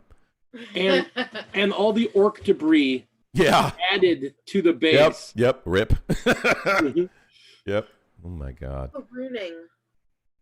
Oh, here's a better pic of it. Oh my goodness. I love that chainsword, man. Oh gosh. Oh yeah, Frostfang's just lovely. Damn, that is so cool. It's a double-edged. That's crazy. That would hurt. Oh, now that is a good angle. Oh man, that he's going for a swing attack right there. Yeah. Oh wow. Again, pops of color. Yeah. Just that red really draws the eye. Yeah. Kaiju Short says, guys, I can't burn my brushes properly with all the drool around. Which Zane says, use more lighter fluid. More lighter fluid. Yeah. Hey, when there's a will, there's a way, okay? And again, I got to go back to the whole thing. The figures, one of the things I loved about all these new figures are these jumping through the air and dynamic poses. But I love the fact that the person that did this added a lot of extra to the base. They didn't just go, okay, he comes on a little thing and we're going to stick him on there. Right. It makes me look at mine and go, me too. Like, okay. Well, damn. I guess I forgot to. Yep. Lining on the cloak. Yeah. Look at the wolf, man. The wolf pelt. I don't know. That sucker looks like he's still alive to me. Yeah. That's Looks like it's ready to go bite. That's an extra 3 attacks. Nom, nom, nom. Oh, dude, what the hell? Hey, did you just... Your freaking cloak bit me, you bastard. Oh, sorry. He's still alive. So ferocious that they're even their cloaks are down the cloak. Yeah, man. Freaking sweet. Yeah. Freaking sweet, dude. All right, here's some little terrain that came in. Let me see if I can expand on this. Come on. Not going to let me. No, it's not going to expand. That's fine. Again, I'm not sure who submitted this, but this looks freaking cool. Oh, that's a Warcry. That's the basic terrain from the Warcry box set. Very cool, man. Yeah, I mean, it's a beautiful set of terrain, and they've done a really good job. Really, I mean, there's a couple suggested paint jobs, and I love the fact they didn't use any of them, to be honest. They went with a much darker look overall. And look at the weathering on the belt. I mean, that's really, really well done. It there's looks copper. It looks like it was copper bronze. Yep. They took the Nihilic, and I don't think they used that much Nihilic, but it looks like they used like silver. So it's like it's a copper, but only plated belt. It's a wonderful effect. But you can see the different colors and shadings of the actual stone of the wall. It's green coming through. Yes, exactly. Yeah. You can see that. It's, oh man. I love the snow that's just like on everyone's faces, and it just looks very natural. That's not snow. That's what wood. That's the ruin. Yeah. That's the beauty of it. That's what wood looks like when you age it. Yeah. Instead of doing them snow. Instead of doing them brown, they did them gray, which is what wood turns to when you really weather it. You ever look at an old fence up in a yard? The wood doesn't turn like a dark or a pale brown. Yeah, it's like a decay. On the edges of things, it looks like some snow just. That's what sun weathering does to it. That's a really, really nice job. Look at that. Wow. Look at the wood on there. It looks like the planks are weathered. You're gonna fall right through it if you try to walk over it. Wow. And the weathering on that top stone, the amount of variation on there. Yeah, that's got to be some sponge stippling on there. That's not wash. No, that's got to be sponge stippling on there. No, this is a different level, guys. I'm honestly. Planks. Yeah, this is that's the thing. I mean, you guys know I'm a terrain guy. That's well. I used to be a terrain guy. Now I sell pencils. I'd say burn my brushes and figures, but if I burn down all my terrain, my house is going with it. So. We have way too much to do that. Man. Shit. It's insane, dude. And that's the thing. I'm looking at it even closer, like those windows there, the windows that are in that terrain. Mm-hmm. I know how the terrain looks when you look at it up close. I don't think those bars are supposed to be copper. I think what he did for the bars and the windows, that's just rusty iron. Mm-hmm. That's just really, really just a really well done rust effect on there. Yep. Oh, look, red brick. Wow. Yeah. Oh, man. Again, everything was well thought out, well detailed. It just looks so natural. Yeah. And does. I mean, and you can go back to the whole Xenothal thing. You look at the top part of the stone. Right. And then go to the bottom part of the stone. Yeah. I mean, one of the things you see a lot of people not do is put this much effort into terrain. They're often like, let's get a base coat on it, let's wash it, let's dry brush it, and let's get on the table and play with it, Right. And to see them actually put, this is a lot of effort, man. Honestly, this is miniature showcase quality done on a piece of terrain. It's beautiful to see. Unbelievable. Warms my dead heart. It really, look at this. This looks like a stone marble statue that has crumbled, and that is, wow. Dude, they did Sigmar in marble. That's just crazy. Because that's who that head is. That head is a head from a Sigmar statue. I'm not sure if that was marble or metal. It's just really well done. Wow.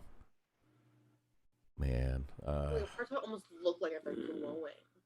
I'm just... It's crazy. It's just, yeah. And and that's the thing. That should tell you there, those pieces that come in that Warcry box, the detail on them is this crazy. They didn't add anything. They just made sure that everything was painted differently so you could see all the extra detail on these things. No, man. So how you feeling about that Age of Sigmar? Oh my gosh! Now I'm intimidated. It looks so real. That's cool. the funny thing, dude. This is the basic set for playing Warcry. Basically, Age of Sigmar kill team. Oh right. Something I've really noticed is everything is very muted in the whole thing except the red. Yeah, it's all the red's even muted too. That's all sunbeam. That's just beautifully done. Dude, I can't look at this and not think it looks like wood. That pops the most. It's like it's the brightest color of everything. Yeah. Like everything else is a lot more muted. Well, that's because that's what sun does to it. That's the thing. They really thought out how sun beating and sun weathering is going to affect this stuff. And amazing, man. Yeah. All right, let's open a new tab and detailing on like the ropes are tying it together. Yeah. This is by Radicraft. Gorm of the Long Watch, Herald of Morkai. Oh yeah. Me and Mythos were talking about this. Okay, so that sword is glowing, and so is his cape. That's awesome. Yeah, that OSL is kind of stupidly good. X-Gear Commander. Hello, happy freaking Friday to you too, my man. Hello, X-Gear Commander. Dude, look at the glowing circles on that. Man. Just. Oh, sick. The OSL is ridiculous. And then you look at the detail they have in there. The glow is going up onto the seals, but it's coming around the seals. They're lit from behind, so the edges. That's just dumb. It is. I look. Eyes his leg. Yeah, you can see the reflection. Skull eyes. Oh yeah, and he's got a Necron head on his belt, and the eyes are still lit up. Right, he just ripped it off. It's almost like the light is like starting to fade. Yes, like just ripped it right off. Lights out, baby. Yeah. Damn, man. Damn. And the is that the chaplain from Indominus that they just kit bashed the crap out of? I gotta look at my chaplain now. That's that. I'm about to be mad. I'm gonna be mad. Don't be mad. This is by Arnao Lázaro. Oh, all right. That's it. This is where I draw the line. God, dude. Oh, okay. Is that an oil painting or is that a figure? Dude, this is a figure. It looks like a painting. No, it looks like a damn painting. It's a. Oh, that can't be right. It just looks like a painting. I swear, it really did digital art. Yeah, honestly, that's exactly what it looks like. Hold on, here I'll show you. This is. Let me see. Let me get this out. Now on Kickstarter. Yep. My God. Get us some. Wow. Hold on, man. Yeah, dude, that's a model. Yep. Moloch, Blade of Sorrow, now on Kickstarter. No, you can't do this to me. That's just unfair. God. Kaiju sword. That is. It's a figure of lies. That can't be real. No. And the problem is it's on a Kickstarter. So you know what that means? That's a 3D printed model. Exactly. Oh my god. All right, this is by Faith Damnation HD. No, oh yeah, this is. I thought this was a Faith Damnation group. We're in a. Wow. Damn. Okay, dude. The immediate thing that jumps out. For me, Look at the lighting And the hair. across the center of the face. Yep. immediately what draws me out is the detailing on the face and on the I almost gotta wonder how that's got to be a bust. That's got to be a bust size model. Crazy. That's just stupid. Unbelievable. All right. That's freaking sick. It's just stupid. Oh, it gets even better. Oh my god. This is by David Basilisk. Oh, that girl was done by Old World Painting. I thought it was part of it. I'm part of that Faith and Damnation group. Nice. Yeah. Oh, yeah. Oh my god. This is unbelievable. This That's is just stupid. Just, so this dude, look at the musculature on that horse's forelock. that front leg. This is Spanish Inquisition, or rather the Spaniards attacking, like when they're raiding El Dorado, right? Yeah. Oh my goodness, this is incredible. Look at the texture on the helmet. Man, that's just stupid. Oh jeez. Yep. Now, again, that's got to be a 75 millimeter scale model, but still, I mean, just the ability to do texture like that hammered beaten steel on the helmet. Yeah. I can't get over how real the shading on the rear end from the yeah underneath it. Yeah. Normsky says that's a new Pegaso kit. Oh, okay, that explains a lot. Those Pegaso kit, have you seen those things? They're just, man. They're models you put out there to go, here, I'm going to show off, bitch. Oh, man. Look at this. Another thing, how detailed the freaking plants look. Kaiju Short says that Moloch was only 5 inches tall. You're kidding me. No. Oh, my God. Oh, man. My God, the face. This is insanely gorgeous. The feathers. Look at the feathers. Look at the mouth. Frig. Look at the mouth. Look at those teeth in his mouth. Oh my goodness, dude, that's stupid. The wrinkles on his face. I mean, yeah, the wrinkles around his mouth. Lines, dude. But he's not. He's not unscathed. Look, he's got some cuts and bruises and. Yeah. Oh, man. Tells a story, man. Incredible. Yeah, those Jaguar warriors. I mean, they were fierce. I mean, yes, they were. If you played Civilization, you know what Jaguar warriors are. That's what this is. Yep. It's exactly what this is. But, jeez. Yep.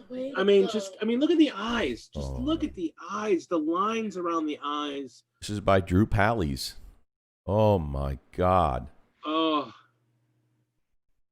Okay. I've got that figure sitting on the table in front of me because Lady D is painting that one right now. Oh, man. That is... Wow. You know what? I could never do her justice. Drew Pallies' Lether from Morgways Blade Coven is finished. Yeah, that's from that Underworlds game I was telling you about. Right. She's one of the 5 people from that. Look at the tattoos on that right arm, on that rear arm. Wow. Totally. That is some crazy freehanding.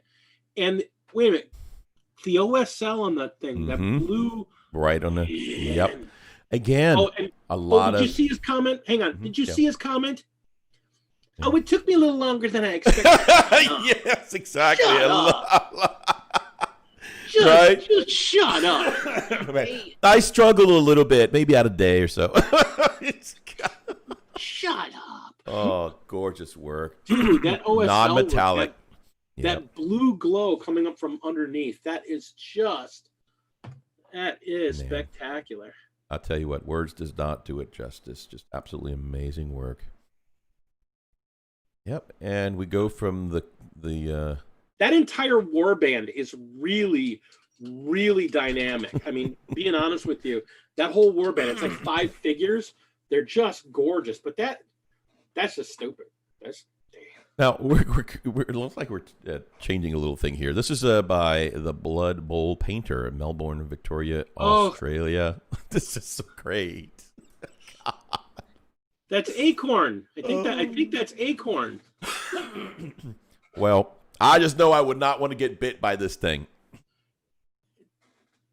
If that is the figure I think it is, there's a tree man, and that little guy sits on his shoulder, but they came up with stats for him so you could put him on his own base. Really? So he's... Yes. Oh, my gosh. Oh, so here we go, man. Dude. Right after my own heart. This is by Siege Studios. Oh, no, it's not. It's the one from Grebo Games. It's not the actual Acorn itself. That's even more hilarious. Man, I would use that as a halfling proxy. I'm going to kill you. It'll eat you. Imagine a halfling wearing Now, this is near and dear to my heart. Siege Studios. I think I sent this over to Mythos. Very much. Because this is Siege Studios, and their stuff just makes me sick. I just wet myself. Yes, they're a professional company that does other people's paint jobs. Moist. But, dude, look at those third-party panels on that thing. That's so beautiful. I mean... That is so freaking beautiful. Oh, my God, and it's last cannon for days. Yeah.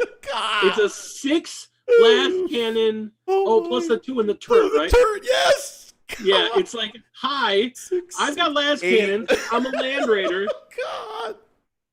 8 freaking last cannons, dude. Because you've got 3 on each side, 6, 7, 8 in the front. Plus you got a storm bolter. Oh my goodness. Look how little that dude's head is. What happened, dude? You got your head shrunk? It almost looks really deep. Oh my God. Hold on. I think there's more shots of this. Yeah, there you go. Actually, if you go out to YouTube and go out to Siege Studios YouTube, they have a video. They have a video fly through on this thing. Oh wow! This was commissioned by somebody. I mean, it's gorgeous, dude. I love this. Oh yeah, yeah. This is just. Man. I want to know where they got those panels from. Yeah, same. Same. This is really neat, man. Jeez and Pete's, dude. Oh man, goodness.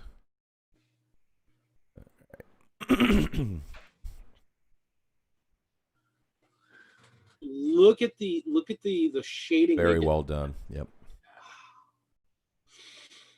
And well, one day I'll grow up and be like him. I love the line, when you absolutely positively have to kill every single unit. You're all dead. All right, this is Artisopulse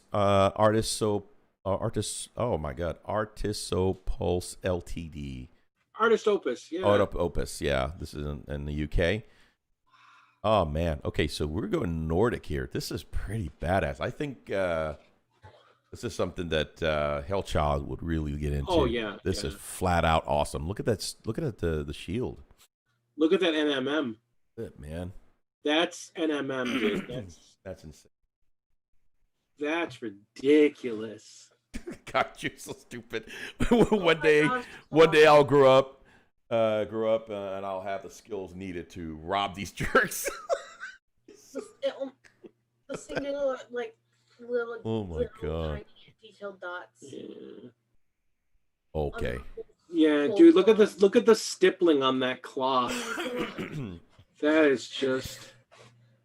Oh my God. I want to see the whole model to know what's giving off that blue glow. Because look at that blue OSL that's just raining over the figure. I think that's the whole nighttime glow thing that okay, people gotcha. doing. And that's the same figure from the front. Yes. Mm-hmm. Oh my gosh, dude, the muscle shading. Oh yeah. You know what Very deep. You know what Very that well reminds situated. me of? You know what that looks like almost? Mm. Those Conan painting from the Conan comic covers. Mm-hmm. It's that kind of a coloring style. It's exaggerated. Oh, you called it. You called it. There it is. Awesome work in progress still. Conan model painted by Matteo Davico art using our Series S. So the color choices are great on this awesome piece, and the blending is really lovely also. Yeah. Unbelievable. There you go. You called it. It is a Conan model. Mm.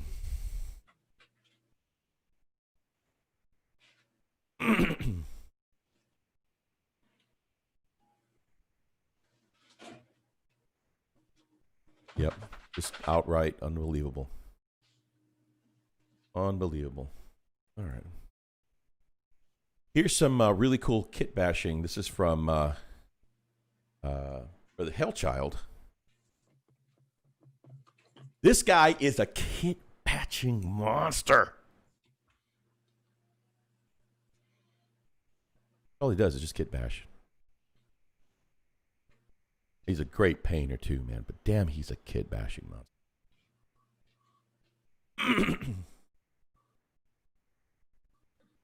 He's really nice. Damn it, Hellchild. Hellchild with the last comment that guy said, hey, work in progress, my ass. Oh, man. Hellchild, I got to ask you, what is that shield from? Is that something you had printed, or is that like from another kit? Because that is a beautiful shield, man. Yeah, I have not seen that shield. I hadn't either, but I mean, you can tell it's got all the elements you see on the high end shields. I'm just like, what is that from? That is beautiful. Yeah, it is. It's got the runes. It has the edges. It's got the wolves on it. It's got the diamonds gem, and the wolves. diamond. And, yep. oh, man. Oof. I gotta fire up my printer again, man. I'm missing it. Dude, I gotta get my printer fixed. I finally figured out what's wrong with it. They're gonna replace it. Oh, good. Wait, which is the Mars? Is that what you have? Yeah. Oh. Wolfguard Battle Leader.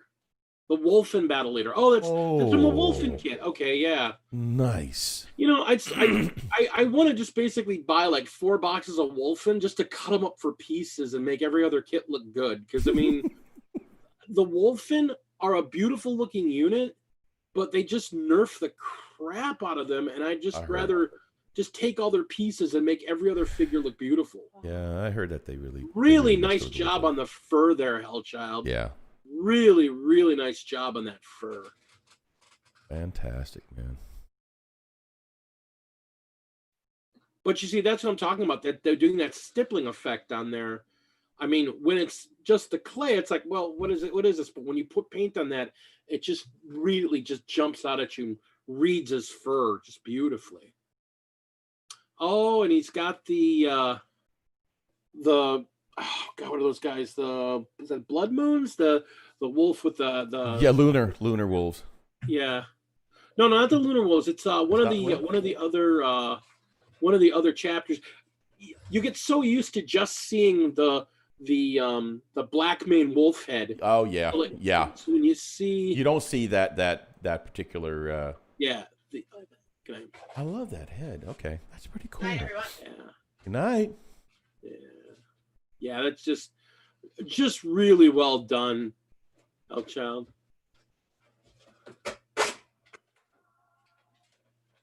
Yeah, I mean, and that's the thing. The nice thing, again, that's the really nice thing about these Indominus figures.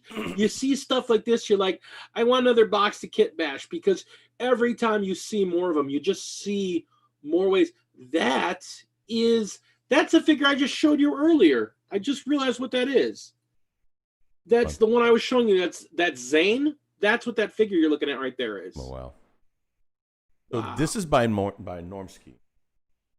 Oh, very nice. Oh, look, Banshees. We were just talking about Banshees. I know. Yes, we were. Very nice. That's great. Very nice. I love this, man. That is so freaking cool. I like the basing choices. That's an interesting color. You Mhm. don't see, because it's an interesting base color. I dig that. It really offsets the red on the figure and really Exactly. highlights the figures really well. That's exactly right. Yeah, you know me, freak. I mean, basing is so important. That's your thing. Setting up a figure to look better. Right. A crappy base makes a good figure look okay. Yeah. A great base makes an okay figure look epic. You know, that's really the way I look at it. So. Right. And again, the base is never to take away from the model. It always complements the model, and that's what you want. So yeah, basically, yeah.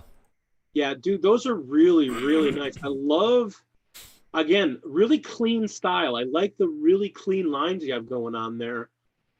It's not a style I can do. I've tried to paint clean and I just can't do it. You know, but those Necron, again, looking at those faces, I mean, the Necrons are really well done, and just having that drab, dead world base on there, but it's sold really well. It really makes their colors pop even better. And again, I like your choice of your green there. You didn't just go with the bright neon green. You went with something a little bit more desaturated, and it's a little bit more bluish. You notice though, he broke it down with the little bit of orange, a little red. It's not a green and metal. I love this. No, dude, man. I love the color choices. I think, you know, I mean, the paint job is super tight, but I think the color choices are really what sell the model there. Absolutely. I mean, that's just really. Yeah, and I mean, see here. Color choices are so important. You know, like I was saying before, like the whole, I'm like a purist when it comes to my wolves. I like my wolves to have that baby eggshell blue, but I've seen other people that do other variations of the blue, and you can do it right and not do just that blue. So, well done, very well done on that color scheme there. This one here is an entry by Marcos Castellanos. Okay, so Mythos is missing out big time because he is a crazy orc player and he loves his orcs. And I tell you what, he is missing out on this gorgeous piece right here, man. Oh, man. By the way, excellent freaking job on the metal, on the rust. This is just very well done. That rust. When I say we've got some of the best painters in this community, it's insane, dude. It's freaking insane. That sawtooth chopper in the back there. Right. Dude, I had a saw in my garage as a kid that looked like that. And that thing had been hanging up in my garage since the 1930s, man. Yep, it got wet, you know, water sat on it, and it is rusty as hell. Oh, God. I hope you got a tetanus shot because it's not going to go well. You just look at it and get tetanus. Like, don't cut me with that. What's wrong with you? Exactly. Oh, my gosh. And look at the dock up in front. Look at the big glove hand that he's got going on there. I mean, incredible. Dude, I love the mottled colors on these things. I mean, there's no even, look, they're all nice, clean stroke colors. No, everything is mottled. There's water damage. There's water effects. Look at this big chunk of steel.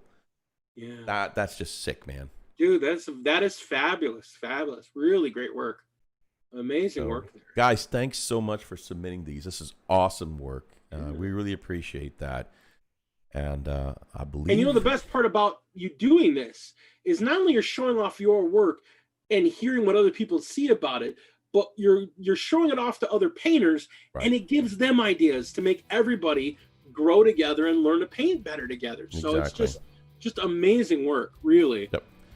So, quick thing, if you can kind of take over the chat just for a second, I'm going to go. I'll be right back. All right, so let's see here. We got Hellchild talking about everything he's done. That's Logan's company, gotcha. And that's the old metal shock attack gun. Yeah, I thought it looked familiar. I got a whole bunch of classic figures, so that's some good stuff there. I mean, just really great paint work. And that's the thing. That's why I love. One of the things I like about with Hellchild is that he often shows off these figures without any primer on them, without anything on them, just to show you where his parts are coming from. And, you know, that's another beautiful thing about it. Hellchild, if you're not familiar with the chat here, Hellchild is an amazing kit basher. I mean, he's an amazing painter, don't get me wrong, but his kit bashing is a whole other level. The man looks at a box of bits and puts together really amazing combinations. But I love the fact that he takes all these work in progresses of him assembling the pieces, because he gives you ideas on how to kit bash stuff. Pale Orc is another one. He kit bashes ground up figures. Like, it's just garbage and pieces, and he puts together, and suddenly he's got, you know, an entire orcish army. And it's one of the things I like about Frost and Fist and why these guys do this Art of the Week, is to really just kind of showcase and share ideas. I'll be honest. I mean, I take stuff away from this every time I look at stuff. And I've been doing this for 30 years, and I still take ideas away. So it's really great to see people putting stuff into it and putting that work into it. So, and then of course you got people that put in these, oh, check out this piece of art. That's not art. That's okay. I'm gonna go set my bench on fire. God. Oh my God.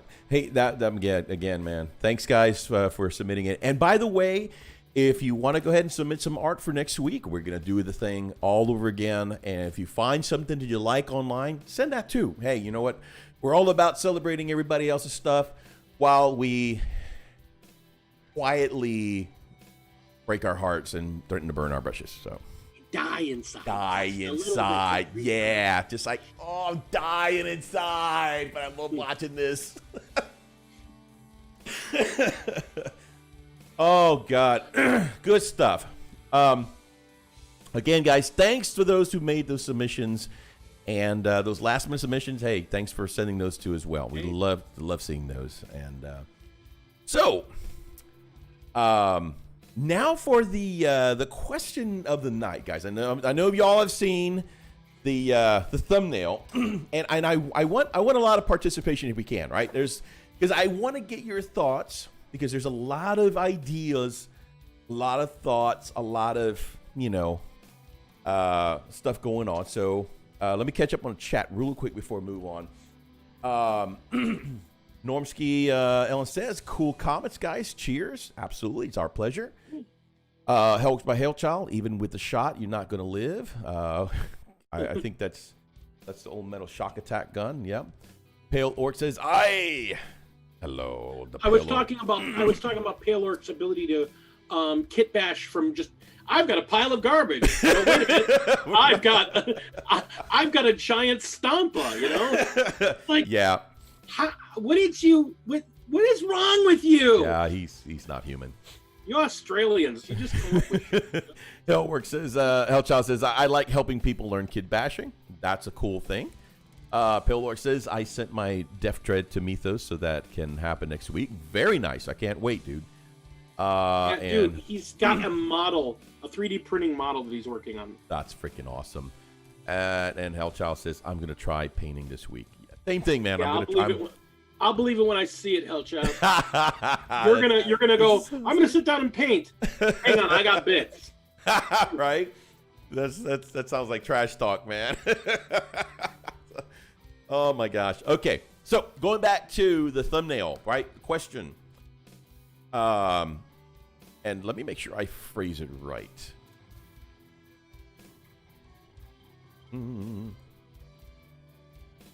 Is selling out of the latest box releases a GW marketing ploy? Okay. So one of the things that I was thinking, because here's the thing, you guys are seeing all these new boxes are coming out, right? Really cool stuff. Really, really cool stuff. These great boxes. And, you know, they go on for 150 to 200 a pop, you know, American. So I'm sorry. So you got all these boxes, and when you go run out to pick them up, the guy behind the counter says, we're sold out. You're like, what do you mean you sold out? What do you mean you freaking sold out? You just put it online 2 hours ago. how do you sell out? So I wanted to bring this as a talking point or talking topic, to find out what your thoughts are. And you know, D, if you could chime in, you know, what some of your ideals were, you know, because that has really gotten to me too, because we know, you know, first of all, GW is in the business of making money. They're a company, big corporation. The whole key is to make the Benjamins, right? Or whatever the hell. Absolutely. Make the money's due to stuff. It's a business. And so are they creating fear, scarcity, and just a way to motivate consumers to run out there and snatch as much as you can, as fast as you can, so they can make a buck? What are your thoughts on that? Yes and no. All right, elaborate, my friend. Okay, so here's the thing. I'm gonna qualify my statement first off by making a point here. Okay. I used to work for Wizards of the Coast for about 5 years in the early to mid 2000s. Mm-hmm. Okay, I worked for the guys that make Magic the Gathering and D&D. Mm-hmm. So, and I was part of their marketing and sales team. Mm-hmm. So I answered to the marketing group and the sales group. So I understood a little bit what's going on in the industry. So what's going on? Yes and no. Mm-hmm. Could they print more? They could. Will they print more? Sometimes. Mm-hmm. And why wouldn't they print more? Mm-hmm. Okay, so here's what's happening.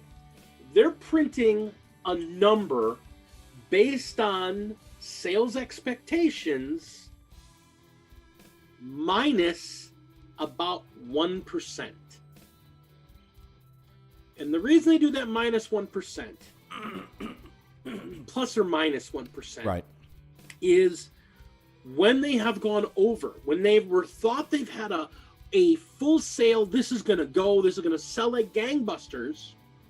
When they've done that, they've been burned before. If a product doesn't sell right off the bat, it may not ever sell. right. And we've seen that. We've seen it. And I remember we were talking about that off air.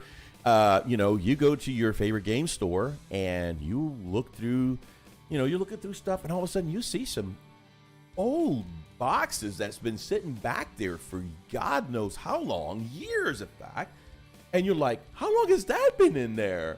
Yeah. Those are still metal figures. And then what?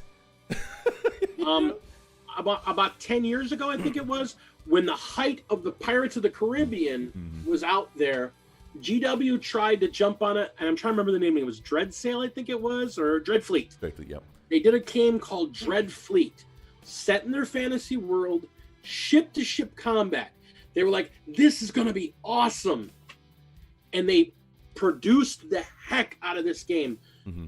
You can still find copies of it in stores because nobody wanted nobody wanted that game. They didn't sell enough of their initial stock to even do any of the add-ons they had planned, any of the boosters they had planned, any of the secondary stuff.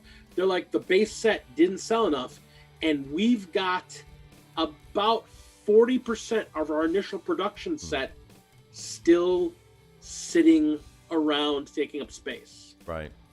That was one of the big times they got burned. So if they print just under their absolute average sales expectation, they're pretty much guaranteeing we are going to sell every single one of these. Right. So they can go, this is how much it's going to cost us. This is what we're going to put in the box. So this is what we priced at, so we can make our margin, and then we don't have to think about it ever again. So they are producing a little bit of artificial scarcity. But the flip side, the reason I say no is that it's still producing a buttload of those figures. It's not like they're producing 100 kits. Right. When they produced Indominus, they produced an incredible amount of copies. Mm-hmm. And yet they were initially sold out in 6.5 minutes after going online for sales. And you know why? Secondary market.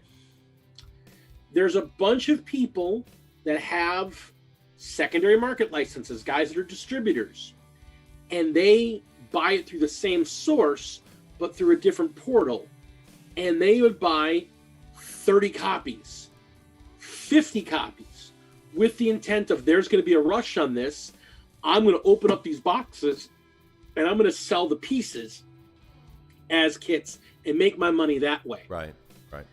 And that secondary market, in the case of Indominus, this was just a recent reason I bring it up, they purchased, according to one of the sales numbers I saw, because again, I still know people in the industry, the secondary market guys bought over 50% of the actual boxes sold of the initial set. Which is why when GW saw how upset everybody was by that, and they, after the disaster that was COVID, they did something they've never done before. They're like, we're going to produce a second run of these, and we're going to produce, if you notice, we're going to give you an X number of days to order, right, so we can produce exactly the number of boxes we need. Right. So that was a real exception for them. So now they don't get rid of those. Let me ask you this, because one of the things that a lot of people, including I was in the same boat, when I first started playing, was that, okay,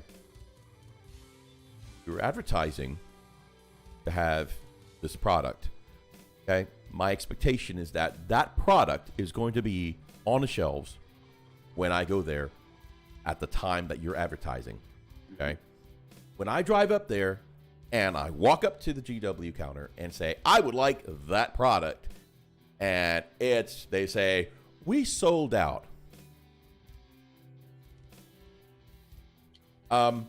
As a consumer who just got off looking at the ad or that product that just went out, and I walk up there and he says, we don't have it. Okay. So it's so easy to really get, and now I kind of have, I have an idea why, right? We've talked about it, but it's so very, very easy to really get in the mindset that, okay, GW, why are you trying to screw me? It's really easy to get in that mindset. Yeah. It really is, because, and GW is not like any other gaming company out there. And this is the very important point. GW does things differently than everybody else does. Honestly and truly, which is why they get a lot of this aggravation and hate, because they do make it a point. Our box sets are limited. Right. They say that from the outset. If we're producing a box set, we're going to produce them in one batch, maybe two batches, right, and then we're never producing them again unless we see a large demand for them. Right. You see things that were on back order on their website for months. I mean, you remember last year where there was I'm sure Mythos talked about it. There was like a 6-month period where you could not get freaking Thunderwolves. They just weren't available because they didn't have any printed. Right. Nope. Yeah. Right. They do that from time to time. I mean, there are certain things they will go back and print, because once they've got the dies made, then it's easy to set them back up. Right. But the thing to remember is that they don't have 30, 40, 50 plants. If I remember right, and I'm doing a little bit on this, they've got 4 plants, right, in England that they make everything in. Right. And for as big a company as they are, they produce everything except for the Pacific Rim, right, out of those 4 plants. And for good reason, understanding that the more you have, then that's more payroll, then that's, you're not going to make money. It doesn't make business sense to have a plant in every country. Right. So that makes perfect sense. But it's okay, and I like how Lars just chimed in, because there is a point to that. He says, I feel like the price point of the box sets is going too high when they go above 125 to 150, but that's a different issue. Now, they've been pretty much at 150 for a while. I mean, for the most part, they've, for at least for the last 2 years, 170. Remember last year? That's right. Everything went up to 170 last year. 170, yeah. Now that's the thing. I'll talk about the price point thing, because I actually sat down with somebody in a very funny way. I was looking at it because, as you know, Freak, I got all these boxes of figures and all these ancient boxes of 1990s GW products that was given to me by a friend. Well, the ones that are still shrink wrapped still have the price tags on them. I was comparing prices. Wow. And if you look at inflation, their figures have gone up, not perfectly, I'm not going to say perfectly, but they've gone up pretty close to inflation. I don't think people realize, because what they do is that they take it in jumps. They don't add $1 or $2 every year. Right. They wait every 2 or 3 years, and they add $5 or they add $10, and they add a percentage. The thing is that if you look at other games, other companies are producing miniatures for cheaper than GW. Right. But other companies that are producing them, like Mantic, who does produce good figures, there is a difference in the quality of the sculpts and the quality of the castings between Mantic's figures and GW's figures. Right. You look at Worm, who does Malifaux. Gorgeous figures, absolutely gorgeous figures. But they're printing lesser figures, lesser amounts, bigger figures to get those kind of details. And they're 6 figures in a box, and it's still at the same price as a 10-unit figure box for GW. So they're well within reasonable price range if you understand the market. Now, Reaper figures are super cheap. I can go get a ton of Reaper figures for $170. I can fill a shipping crate with that. You get what you pay for. Right. I am not saying GW figures are not expensive. Right. But you look at their sculpts, you look at the volume of their sculpts and the quality of their sculpts. I'm not a fanboy. I'm just being somebody from the industry. They're good figures. I totally agree with you. I really totally agree with you. And again, now I think the disparaging is the fact that, yes, I do believe that Games Workshop as a business, as a company, may be following, trends more so for inflation. I get it, but I think the disconnect is that the consumer is not. You see, the consumer, for the most part, you got to understand, we're just plain Jane fellas, I mean, and we come from all walks of life, right? I mean, we are nerds of all kinds of walks of life. We come from different backgrounds, different jobs, different skill set. Yeah. And we don't have $250 in our pockets to burn every time. And the thing is, we're all not getting raises, similar to cover the difference for that, And so, but we're not going to talk politics. We're not talk politics, right? But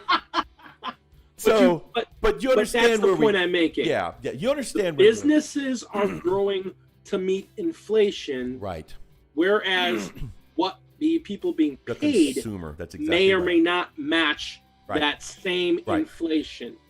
I think the best example of that is when I was 11 years old, and I remember this very distinctly. I was 11 years old. It was a very different era because I could go to the corner store and buy my mom a pack of her cigarettes to bring them home. Right. My mom would give me $1 and 2 quarters. Mm-hmm. For that $1 and 2 quarters, I would get her a pack of cigarettes me a candy bar, and that would cover the tax for those 2 items. Right. $1.50 for a pack of cigarettes and a candy bar. Yep. Nowadays, a candy bar is $1.50. Right. Exactly right. You know, it's amazing though, because and again, the video that I was referring to basically mentioned this, and I like the points that he made. You can pretty much you can compare it to the automotive industry, right? So you've got a company, let's say, you know, Ford or whatever, you know, take whatever make, and let's say they are setting to manufacture a particular car, right? So they're going to manufacture this car for the year 2021. Okay. Let's say 2022 because the fiscal year's changed. So they would start 2022. And they're just manufacturing. Now, they're started advertising already. The car's not even made yet. This is to come. This is a concept vehicle. They're manufacturing. So they've got X amount of cars out already. They haven't sold any yet. Manufactured them. Okay. Now, they're peddling these to the owners of these dealerships. Hey, new car came out. I think you're going to want to sell them.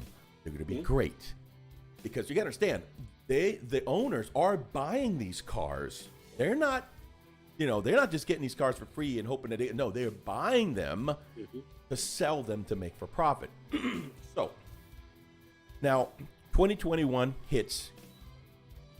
Guys, we got this amazing car here, the Ford, blah, blah, blah. It's the beautiful car. It's the most beautiful thing. It drives by itself. It actually has wings. It flies.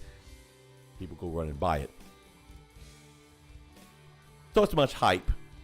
Completely wiped. There are no more of those cars right now. So people are yelling at Ford saying, what the hell? I never got one. Why did I get one of those cool, flying, amazing cars that were for a good price? Well, we can go back and make those. The problem is that we've already changed. We retooled. The dies are out. The new dies are in. Exactly right. And we'll get them made for you in about 6 months. Exactly right. Because we have a scheduling. We have to schedule what we're going to print. Yeah. Because every time you print a set of a box, that means you're taking the day-to-day prints off the press. Right. So we're going to push through all 4 factories, and we're going to spend 2 weeks, all 3 shifts, pushing out, so we have all those Indominus boxes we need. Yeah. And then they're going to flip all those dies back and go back to printing the stuff that's out of stock immediately. Why aren't there any intercessors? Why don't we have? Why is it taking so long to get another Inceptor done? Why are we these impulsors? Right. Why are those always out of stock? Now the thing is that there is that does create a favorable scarcity, you know, for the company, because, well, I mean, yeah, they're running low. And of course, the first thought is like, oh, look at this. They're just trying to, you know, stick one into the man, you know, it's like, come on, you know. But the problem is that it's legitimate. But of course, they are capitalizing on that. They are benefiting of that. They're benefiting of the business. But they're in the business of making money. Making money, right. And so they're a toy company. Yeah. They're a toy company that happens to sell books. Yeah. So just going through the chat real quick. First of all, Jam Jar, didn't miss you, my man. Welcome. Hope you're doing well. Hellworks, my Hell Child said, Reaper has crap for detail. Lars says they typically put some new figures packaged with a bunch of old ones, which you may already have. That's a good point. Yep. And we can talk about that, because there's a couple things in there I'm seeing in their comments. Running Bear makes a real good point here. On the box of unique miniatures, your argument holds, but that ones that don't fails. Agreed. Actually, there's a reason for that. And there's a very good reason for that. I go back to very specifically the one that keeps jumping out at me as a Space Wolf player. Right. There was a limited edition box called Fang and Claw. Mm-hmm. It was Genestealer Cults and Space Wolves. Mm-hmm. Almost all the figures were regular figures, except the 2 leaders. Mm. There was the 3-armed gun shooter dude for the Genestealer Cults, and Havard Ice Pelt, the Space Wolf Lieutenant that we've seen a dozen times since then. Right. When that box was made, it was a limited edition box. Why is it limited?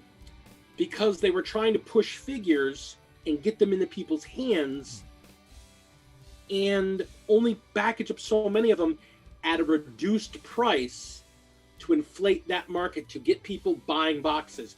It wasn't enough to play a full army, but they were different figs that were in the starter box. They were specifically trying to catch other people in there. Right. They were introducing a new figure and stuff for other armies. When they came out with the Primaris Space Wolf box, if you looked at it, it was, I think, almost the exact same models that were in that box, just in their own box. If you look at Shadow Spear, the Space Chaos Marine box and the Vanguard Marine box are just Shadow Spear split in half with a couple figures taken out, because it wasn't really balanced for money. They're even the same sprues. They're not the multi-pose sprues. They're the monopose sprues. That was because of I'm guessing, honestly, that was because of an overrun. And it does happen. Yeah, it does happen. Yeah, it happens. That's also the reason why they like in 7th edition, half those unique figures that were in that box have never been released as single figures. Yeah. Because they did that run and then they were done. Right. They keep the tooling. The tooling's there. That's why they can do those sales every once in a while. They go, hey, if you order them, we'll print them. And then they figure out a print run because they've got a gap in their manufacturing calendar. I've worked in a manufacturing process, and they have those print lines, those production lines, scheduled down to the hour, almost. Right. So they've got, okay, we've got a 6-hour gap here. We can print 45 copies of this in an hour. So we can get up to this many copies in that 6-hour gap. How many are we actually going to sell? Yeah, right. And that's the thing to remember. All of these limited box sets, the reason they're limited is because they're a price break. They're giving you a taste so that you try maybe a new army at a reduced cost. Right. Notice it's almost always 2 armies. It's not one army, it's 2 armies. Right. So you and your buddy, you go halves in a box, you split a box, you get some figures. Do you like it? Now you go back and you buy the couple more figures. Now you go back and you buy the start collecting box. Now you buy the stuff to fill it out in an army. Those are literally there just to get your mouth watering for more of a new army. Let me ask you something, and I this is great dialogue, and this is what I wanted to do. I wanted to get the chat involved. I wanted to see what their thoughts are, because again, you can see there's some passionate thoughts there, and again, they're very valid. Oh yeah. But do you think that maybe by perception or maybe by choice, that because of the cost increases is driving more and more people to go aftermarket, meaning recasters or printing, because we're seeing more and more of that, I think the price point is exactly it. When I can buy a 3D printer for the cost of a limited edition box set, right?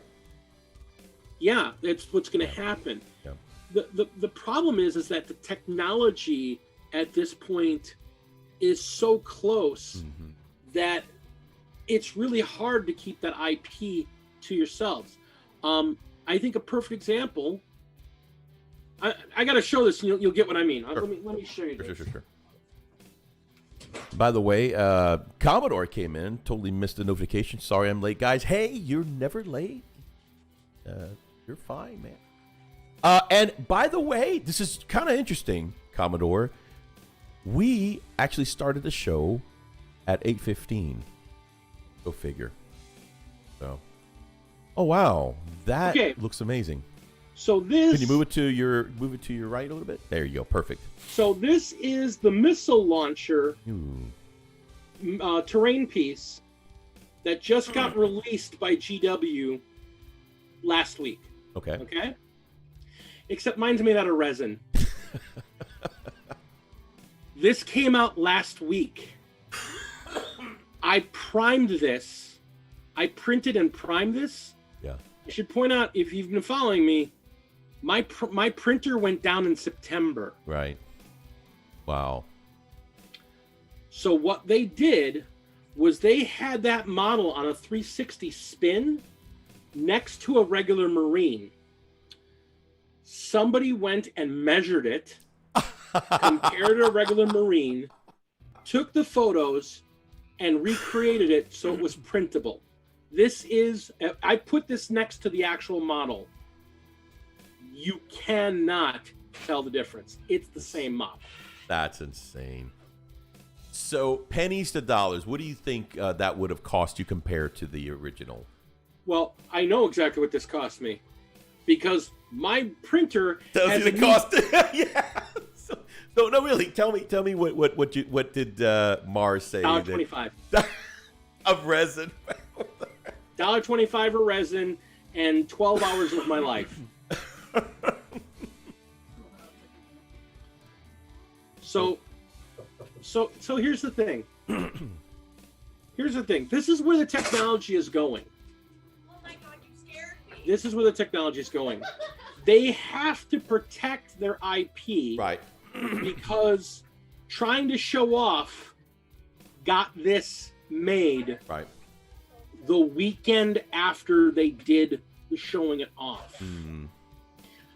I have STLs of the Outriders. Yep. That were out before the Indominus box was released. Yep. I remember because they did the same thing. You're welcome. Yep. I know somebody who already has. He did a. He's doing an Iron Hands army. Mm-hmm. He's got a patrol. He's got a not a patrol. A what do you call it? He's got a battalion. So 3 full squads of heavy intercessors. Mm-hmm. Done. Built, painted, done, based. They're not even on the market yet. We don't know when they're going to be on the market, but we have stats for them because they're in the book. So we already have this done. Right. And they look like the models that they've shown off. Yeah. So here's where the problem comes about. GW hypes their stuff. And they hype their stuff and they hype their stuff and they get people excited for it. Marketing. Yep. Which is what they want to do. I don't think it's their pricing practices that have hurt them that much. I'm going to be honest. COVID punched them in the nads. Not because they didn't have models to sell, not because their models were too expensive, but because all the stores were closed and they couldn't put them into stores to sell them. Okay. So people could go to Amazon and buy printers and buy resin and then go out to free STL sites and download the STLs, and now they have the models. Right. COVID hurt them in a way that there was nothing they could do about it. They built into people's hype, and the people wanted it before they were able to produce them. Right. So that creates a whole new dynamic, because now you think COVID, that puts a damper in their production. It puts a damper on the amount of people that can work in their factories, how close they can work together. The whole 9 yards, the whole reason why the majority of stuff in the country here is shut down. And this is where, I've talked to you about this earlier. Yeah. This is where the salt comes in. Right. Because today, we got a major announcement Everything was okay with COVID. We're doing better. We're doing great. We're doing fine. The UK is awesome. And we were going to get 2 releases every month. Last month, we got Space Wolves and Death Watch. Right. This month, we're going to get Blood Angels and Death Guard. Death Guard just got canceled. We're not going to see Death Guard until next year. Probably in January, might be February. They're giving away Death Guard figures for the free figure of the month thing because they're trying to get people in the stores. Right. They're giving away Death Guard figures. That's going to piss a lot of people off. They're giving Death Guard coins away if you spend $100 in their store. The Death Guard Codex was supposed to come out. Right. Which, I'm a Death Guard guy. You know this. You know how much I love the Death Guard. They have a very serious problem as a line of models that this codex was going to fix. And we're excited for this codex. And it's been canceled until next year. Right. We're supposed to be getting a brand new HQ unit that they've been hyping for the last 6 months. We're not getting that figure. They haven't even shown what the Death Guard Combat Patrol box is going to be. We haven't seen it yet. Right. The Death Guard have not gotten a release since 8th edition dropped. When 8th edition dropped, they dropped all that new Codex stuff and all that new stuff. Right. We haven't gotten anything since until COVID hit.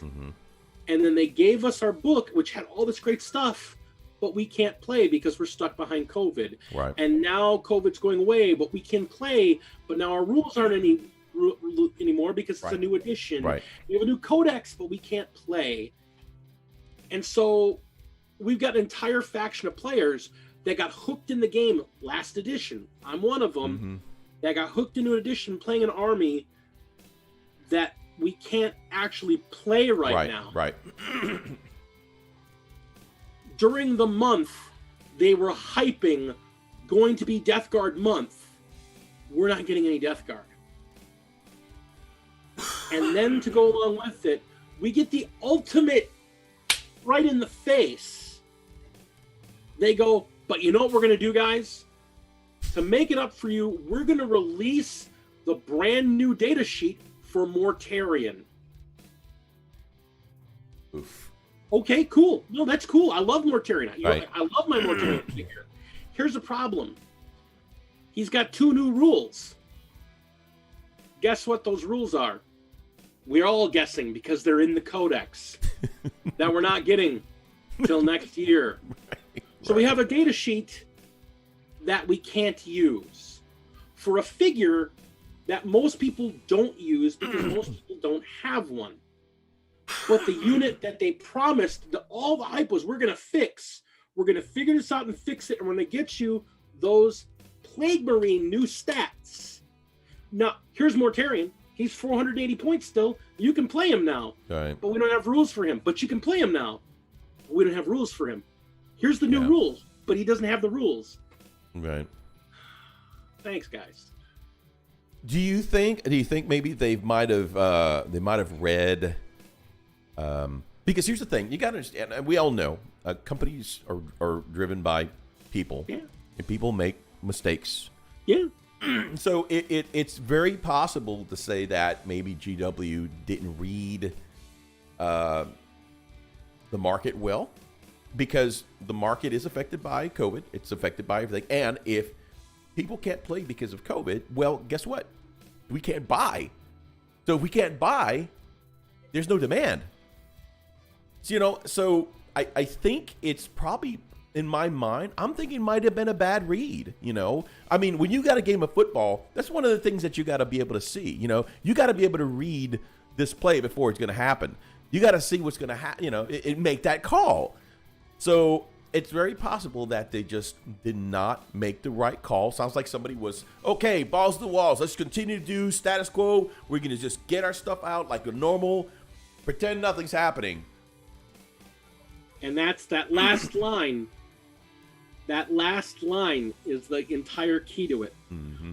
We're going to crack on business as normal, because everything's back to normal, except every World Health Organization has been saying for the last Until it's not. 3 months, as soon as fall hits, cases are going to double, Right. and we're going to be worse than we were in the spring. Yep. They called it. They called it. They've been Called it. calling it since midsummer. Call it. So What do they do to fix it? Right. What do they do to fix what's it? the solution? Not raising costs that's not the way to do it. And again, you notice again, and this is the reason why I brought it up, because you're seeing more and more people going the route of printing. Wargamers Spud. He's got some fruit punch for us. Look at all these sexy people in the chat too. Fruit punch. Look at that. Spud. Oh, I just know Jam Jar, my man. My dinosaur buddy. My Jam jars. near close to my heart. Yeah. Yeah. And So- this is where the GW thing falls down. Mm-hmm. Because now it's the thing, GW is falling down on this one, but the problem is, so is every other gaming company. All right. We're just seeing GW because they're the biggest. Right. They're the biggest hype machine out there. They're the titan in the industry. Oh, yeah. But everyone else is having the same problem. Yeah. Because wouldn't it be great if they've got all these books printed, which they've already do? Why don't they just release them all at once? Right. Because that's not how business works. Mm-hmm. Unfortunately, yeah, they'd make all their money up front, but then they wouldn't be able to spread those profits over an entire year so they can see growth, so they can see where they're making their money, what they need to focus on, where they're going to strategize. Because again, as much as we love this game, as much as we love these little figures and we love these books, the reality is GW is a business that's Right. main purpose It has is to be in business. to make money, right? money. And a good point that you made is that, like you said, these companies have a projected sales goal, right? And they always have these projections every year. They increase those projections. I've seen this happen every year. So this year we'll make $500,000 in sales. Next year our projected goal is $800,000. You know, and then continue, right? So the problem though is that we've already talked about that there is a wrench thrown in this entire world, and you cannot meet that projection goal on the backs of people who can't play. Yeah. So- And that's the big thing to understand. Unlike other industries, Yeah. like we're Hasbro, we make Transformer figures and G.I. Joe figures. We're in the same business. All right. But you know what the difference is? I don't need another kid to play with my toys. I can get those toys and go in my room, and I can play with my G.I. Joes and my action figures and my Transformers and punch and fight with each other, and I'm perfectly fine. Yep. Warhammer, you need one other person to play with. Exactly. Yeah. Just need one, Right. but you need one. Right. And the problem is that GW is not going to change their business model because of COVID. They're going to work around COVID. Right. They're not going to come up with a solo play tabletop game. Right. They're going to come up with a solo play video game. They're going to come up with a solo play mobile game. But their tabletop game, you're not going to see a solo version. At a minimum, you're going to see a 2-player game. So Because that is the model of how their Sure. game works. right. It would be nice to see them, like you said, wrap around what's going on and be able to be more fluid. What is going to be reality? We don't know. So far, I haven't seen them budge. Who knows? It may get to the point to where if they want to continue to make money, they may have to actually, again, be more fluid and wrap around this whole thing and work with the consumer. Because remember, you don't have a product to sell if nobody wants to buy it. You can make all you want, but if nobody wants it or you can't buy it, you're not going to But- sell. And now here's where we wrap back to the first part of the conversation we're having. Right. Is it artificial scarcity? No.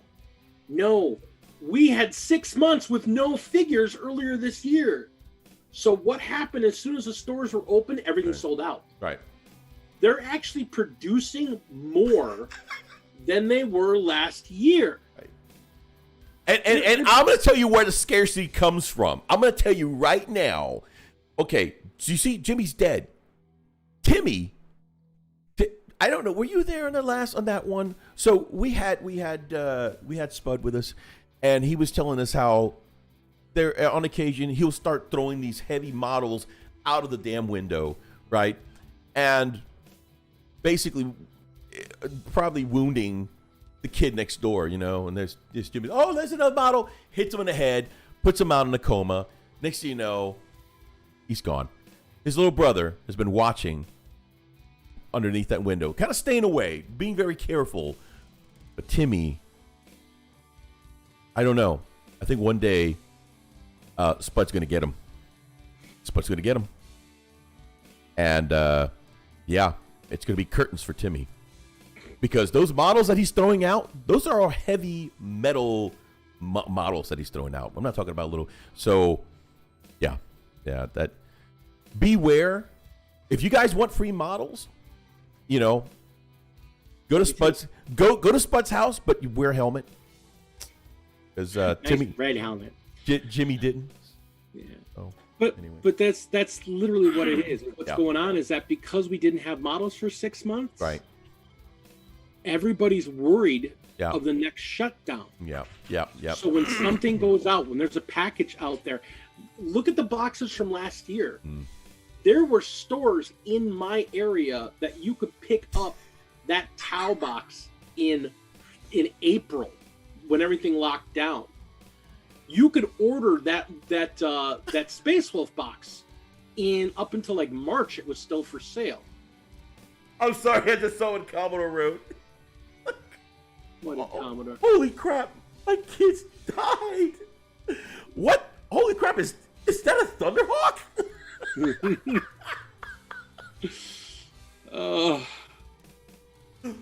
Oh my god, that's sick as hell. I love it. You people. He shouldn't have been there.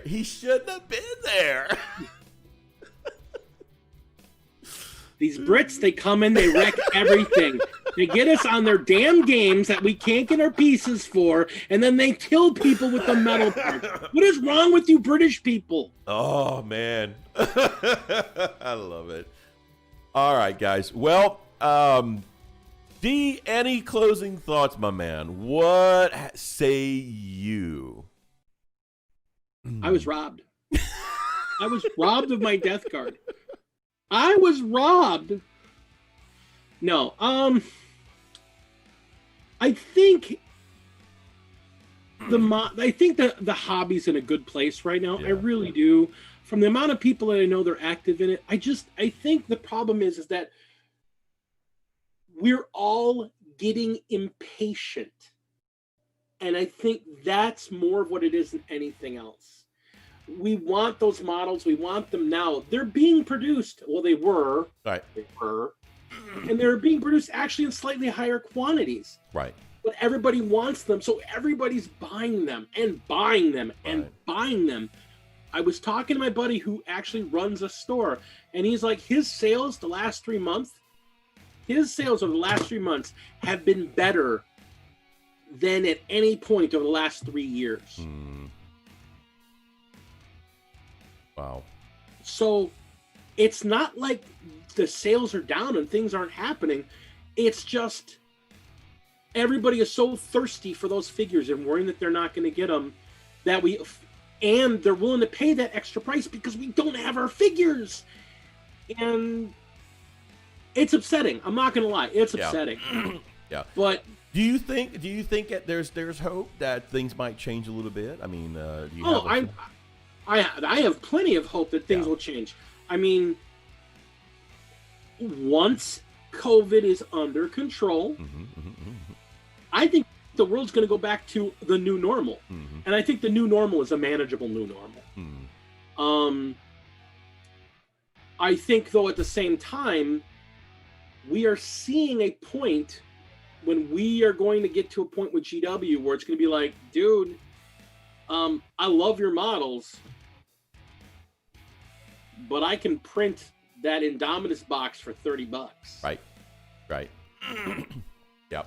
You gotta figure out either how to bring your costs down or something. Yeah, or you could go outside of Spud's window, pick some up, but you got to be careful because you'll get hit in the head with metal stuff. You know, I got a hard head. Spud, where you live? You'll take the chance. I'll take one for the team. I'll take from the team if I'm gonna get a damn Thunderhawk. Give me one of them Astreuses. I need one of them. God. Yeah, good stuff. For me, you know, and this was kind of it was kind of a semi-serious topic for me because I've been, especially I've been having talks with Methus, and I'm thinking, well, you know, this company has bled so much money from me, you know, from codices to miniatures, and it's like one after another. Like, I have just shelled out so money. Like, I'm looking at a whole row of codices just within the last 3 years. But it's like, why do I have more codices than I have a year? You know? So, you know, but again, I digress because it's the game. I have one answer for that, and this is the one I tell people when they talk about it. Right. Because they talk about, well, how much I spend on this hobby. I mean, I buy all these books, I buy all these figures, blah, blah, blah, blah. Hang on a second. Hang on 1 second. Yeah. Rough estimate. Let's even look. Give me a quick count. How many books you got there? Just a quick count. 6 books. Okay, 6 books. $40 a book. That's $240. Am I doing that math right? $240. Okay. Do you have a friend that for a hobby works on cars? Yeah. Or does woodworking? Sure. Okay. How much does a good table saw cost? $150, $200. Okay, Yep. Now, how much does lumber cost? That depends on what the type of lumber. Exactly. You got, so, yep. Well, we're building a table. Okay. We're going to spend $200 on a bare bones table. I got a table. For those 6 books, I got a table and a saw. Every hobby has an economic cost. So it's not the dollars that people need to be looking at. It's the dollars to enjoyment. I have a very good friend of mine that is a fly fisherman. He spends more a year on planes, just flying to the place he's going to go fly fish. He spends more in a year than I have spent on my last 4 automobiles. Right. It's for the love. It's for the love of the hobby. Yep. That's his passion. Yep. I just spent $1,400 on a brand new keyboard. You spent $1,400 on a keyboard. That will depreciate in the next 8 months. So it's money to enjoyment. Right. It's little plastic things. Right. It should be cheap. Right. No. It's figures that you're painting and you're putting effort and putting love and hope and all that other stuff into, and they're going to be expensive. But no one's taking your figures away from you. You still have your figures unless you're freaking Spud and chuck them out the window. Right. And no, Jimmy does not have miniatures. Jimmy's dead, remember? It's Timmy that we're dealing with, guys. Yeah. And that's the big thing. It is the dollars to the... Because, you know, we talked about the whole printer. I printed a crap ton of figures. But you know what I didn't print? I didn't print terrain. I built that out of wood and foam and that stuff because that's what I enjoy doing. Right. I printed figures that I can't buy in stores with that printer. I printed bits that I needed extras of for my figures. Right. I printed figures. I printed figures. But that's the whole thing. I mean, it's the enjoyment to dollars. Right. I know people that they enjoy going to musical concerts. Do you know how much it is to go to a freaking concert these days? I can buy a box set for that shit. Yep, $300. And you're only going to get 3 hours of enjoyment out of that concert. This is true. It's a consumable. It's done. Yep.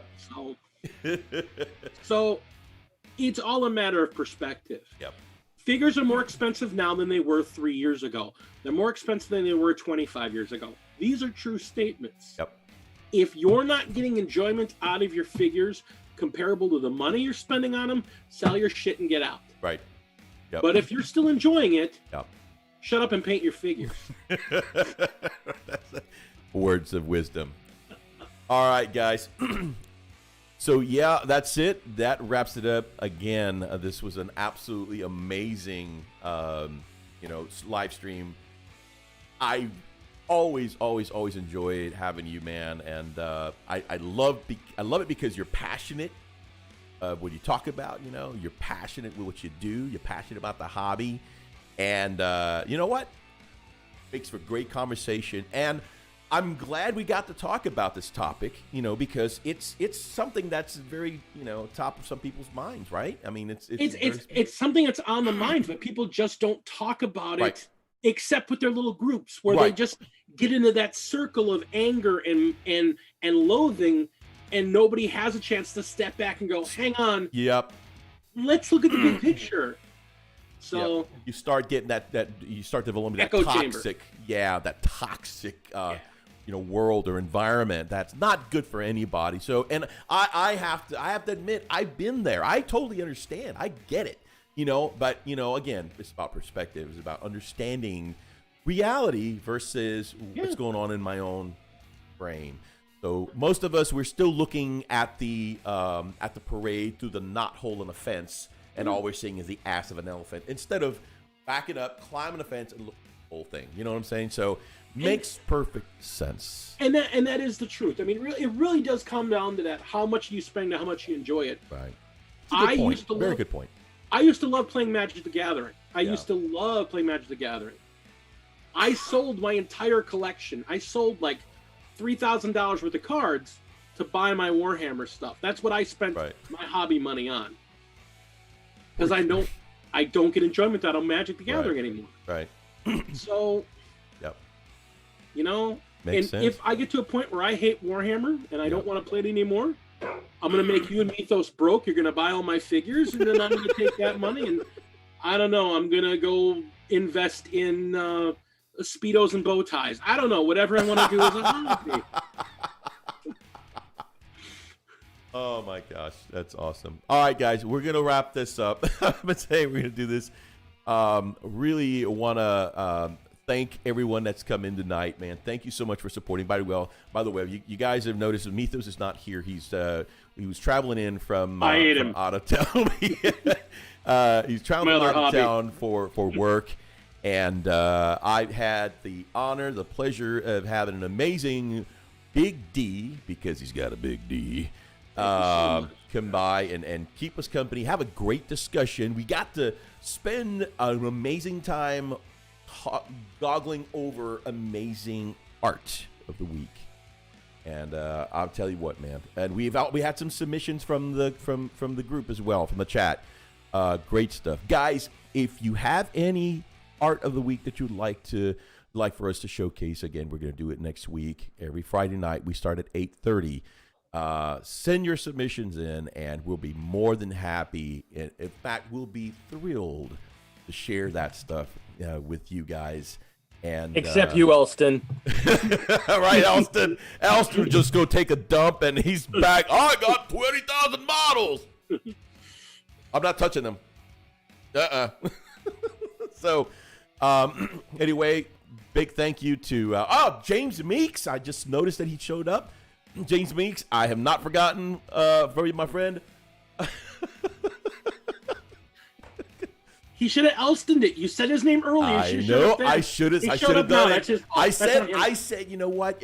You're acting like Elston, and poof, Elston shows up. Like, oh my God. But yeah. Then you start talking about crap, and Meeks shows up. Come on now, that's not fair. That's not nice. I like Meeks. Why you doing me like that? So we've got Brother Meeks in the house. Jam Jar, thank you for showing up. Dave Dodge, the amazing Elstonation, and the Brack. badass man, a Wargamer Spud himself, Lupus Canis.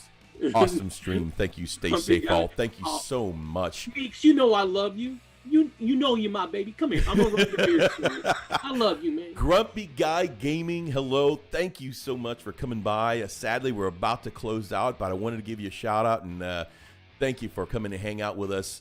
Let's see who else we've got here. Dave Dodge for sure. The Lupus amazing Canis. Jam Jar, Lupus freaking Canis, amazing. Who else? Oh, we had Lars that showed up tonight. Thank you. Also, Hellworks by Hellchild. Man, we can't do it without you guys. You guys are freaking amazing. You guys really, really helped me with this. Again, I'm running this this whole thing, but running with an amazing guest. But guys, you make the show. You really do. Normsy Elin, again, thank you for keeping us tight, man. You were the first ones to get on here, man. You were just amazing, dude. You jumped on here, you're like, hey, I got this. Submitted some great artwork as well. Lars, my man, the Pale Orc, jumped in there as well. Kept us great company. Mini Warmut, I saw it. I didn't catch it, but I'm seeing it now, man. Thanks for coming by. Execute Commander came and say hi, and of course you can't forget the amazing Inquisitor Zane. Crazy cat. Insane in the membrane, baby. Marcos Castellanos, thank you so much for your submission as well, man. You're awesome. And nobody can forget the amazing Kaiju Shorts, a.k.a. Australian Jesus. So again, thanks, guys, for coming by. Kaiju. Thanks, guys, for coming in and hanging with us. I really, really enjoy this. Rumming Bear, thank you for coming and hanging with us as well. You guys are absolutely amazing. So really, really appreciate it. I believe I covered everything. Guys, again, thank you so much for hanging out with us. Thank you so much for being a part of the show. Be sure to tune in next week at 8:30 when we start this all over again. And gracias, guapo. Gracias a tú también, amigo. If you don't mind my giving myself a little shout out. Go right ahead, my man. Absolutely. I have a giveaway I will be doing this weekend. I'll be setting up the video for it that I'm doing for what do you call it? For Sanguinimus. I have a Sanguinimus present for some viewers, so watch for that video. It should be up on Sunday. And as you know, my live stream every Tuesday at 7:30 to 9 Central Standard Time US. By the way, if you have not subscribed to Gamecraft Dragon, I invite you to go to his channel and go check him out. Hit that like button. Hit the bell button. Smash that like button. Dang it. Don't just wait around. Do it. And grab up your ox. You say ox? Anyway, guys, it's been an absolute pleasure. Now, unfortunately, Mithras is the one who calls out the amazing patrons, but I will not leave you out. So I'm rolling credits right now to all of you who are patron supporters. We absolutely love you. We can never do it without you. So every one of these names are out there. Those are the ones who actually support us. Thank you, thank you, thank you. We cannot do this without you. Also, you guys in the chat, you're just as much a contributor to this channel as a patron. So again, thank you. Thank you to amazing guest. Freaking amazing. Awesome. Thank you for having me. Because you got a big D, just saying. So it's been a lot of fun. Really enjoyed the topic, man. And really, really enjoyed it, man. So, and yeah, just like Mitha would say, if you're not yet of the part of the pack, then grab up an ox and smash that like button in the name of the Emperor. If you're not yet part of the Frost and Fist family, then we invite you to do so and say hi. You know, be a part of it. We'd love to have y'all as part of the pack, guys. Anyway, much love. Take care, guys. Y'all have a wonderful weekend. Cheers.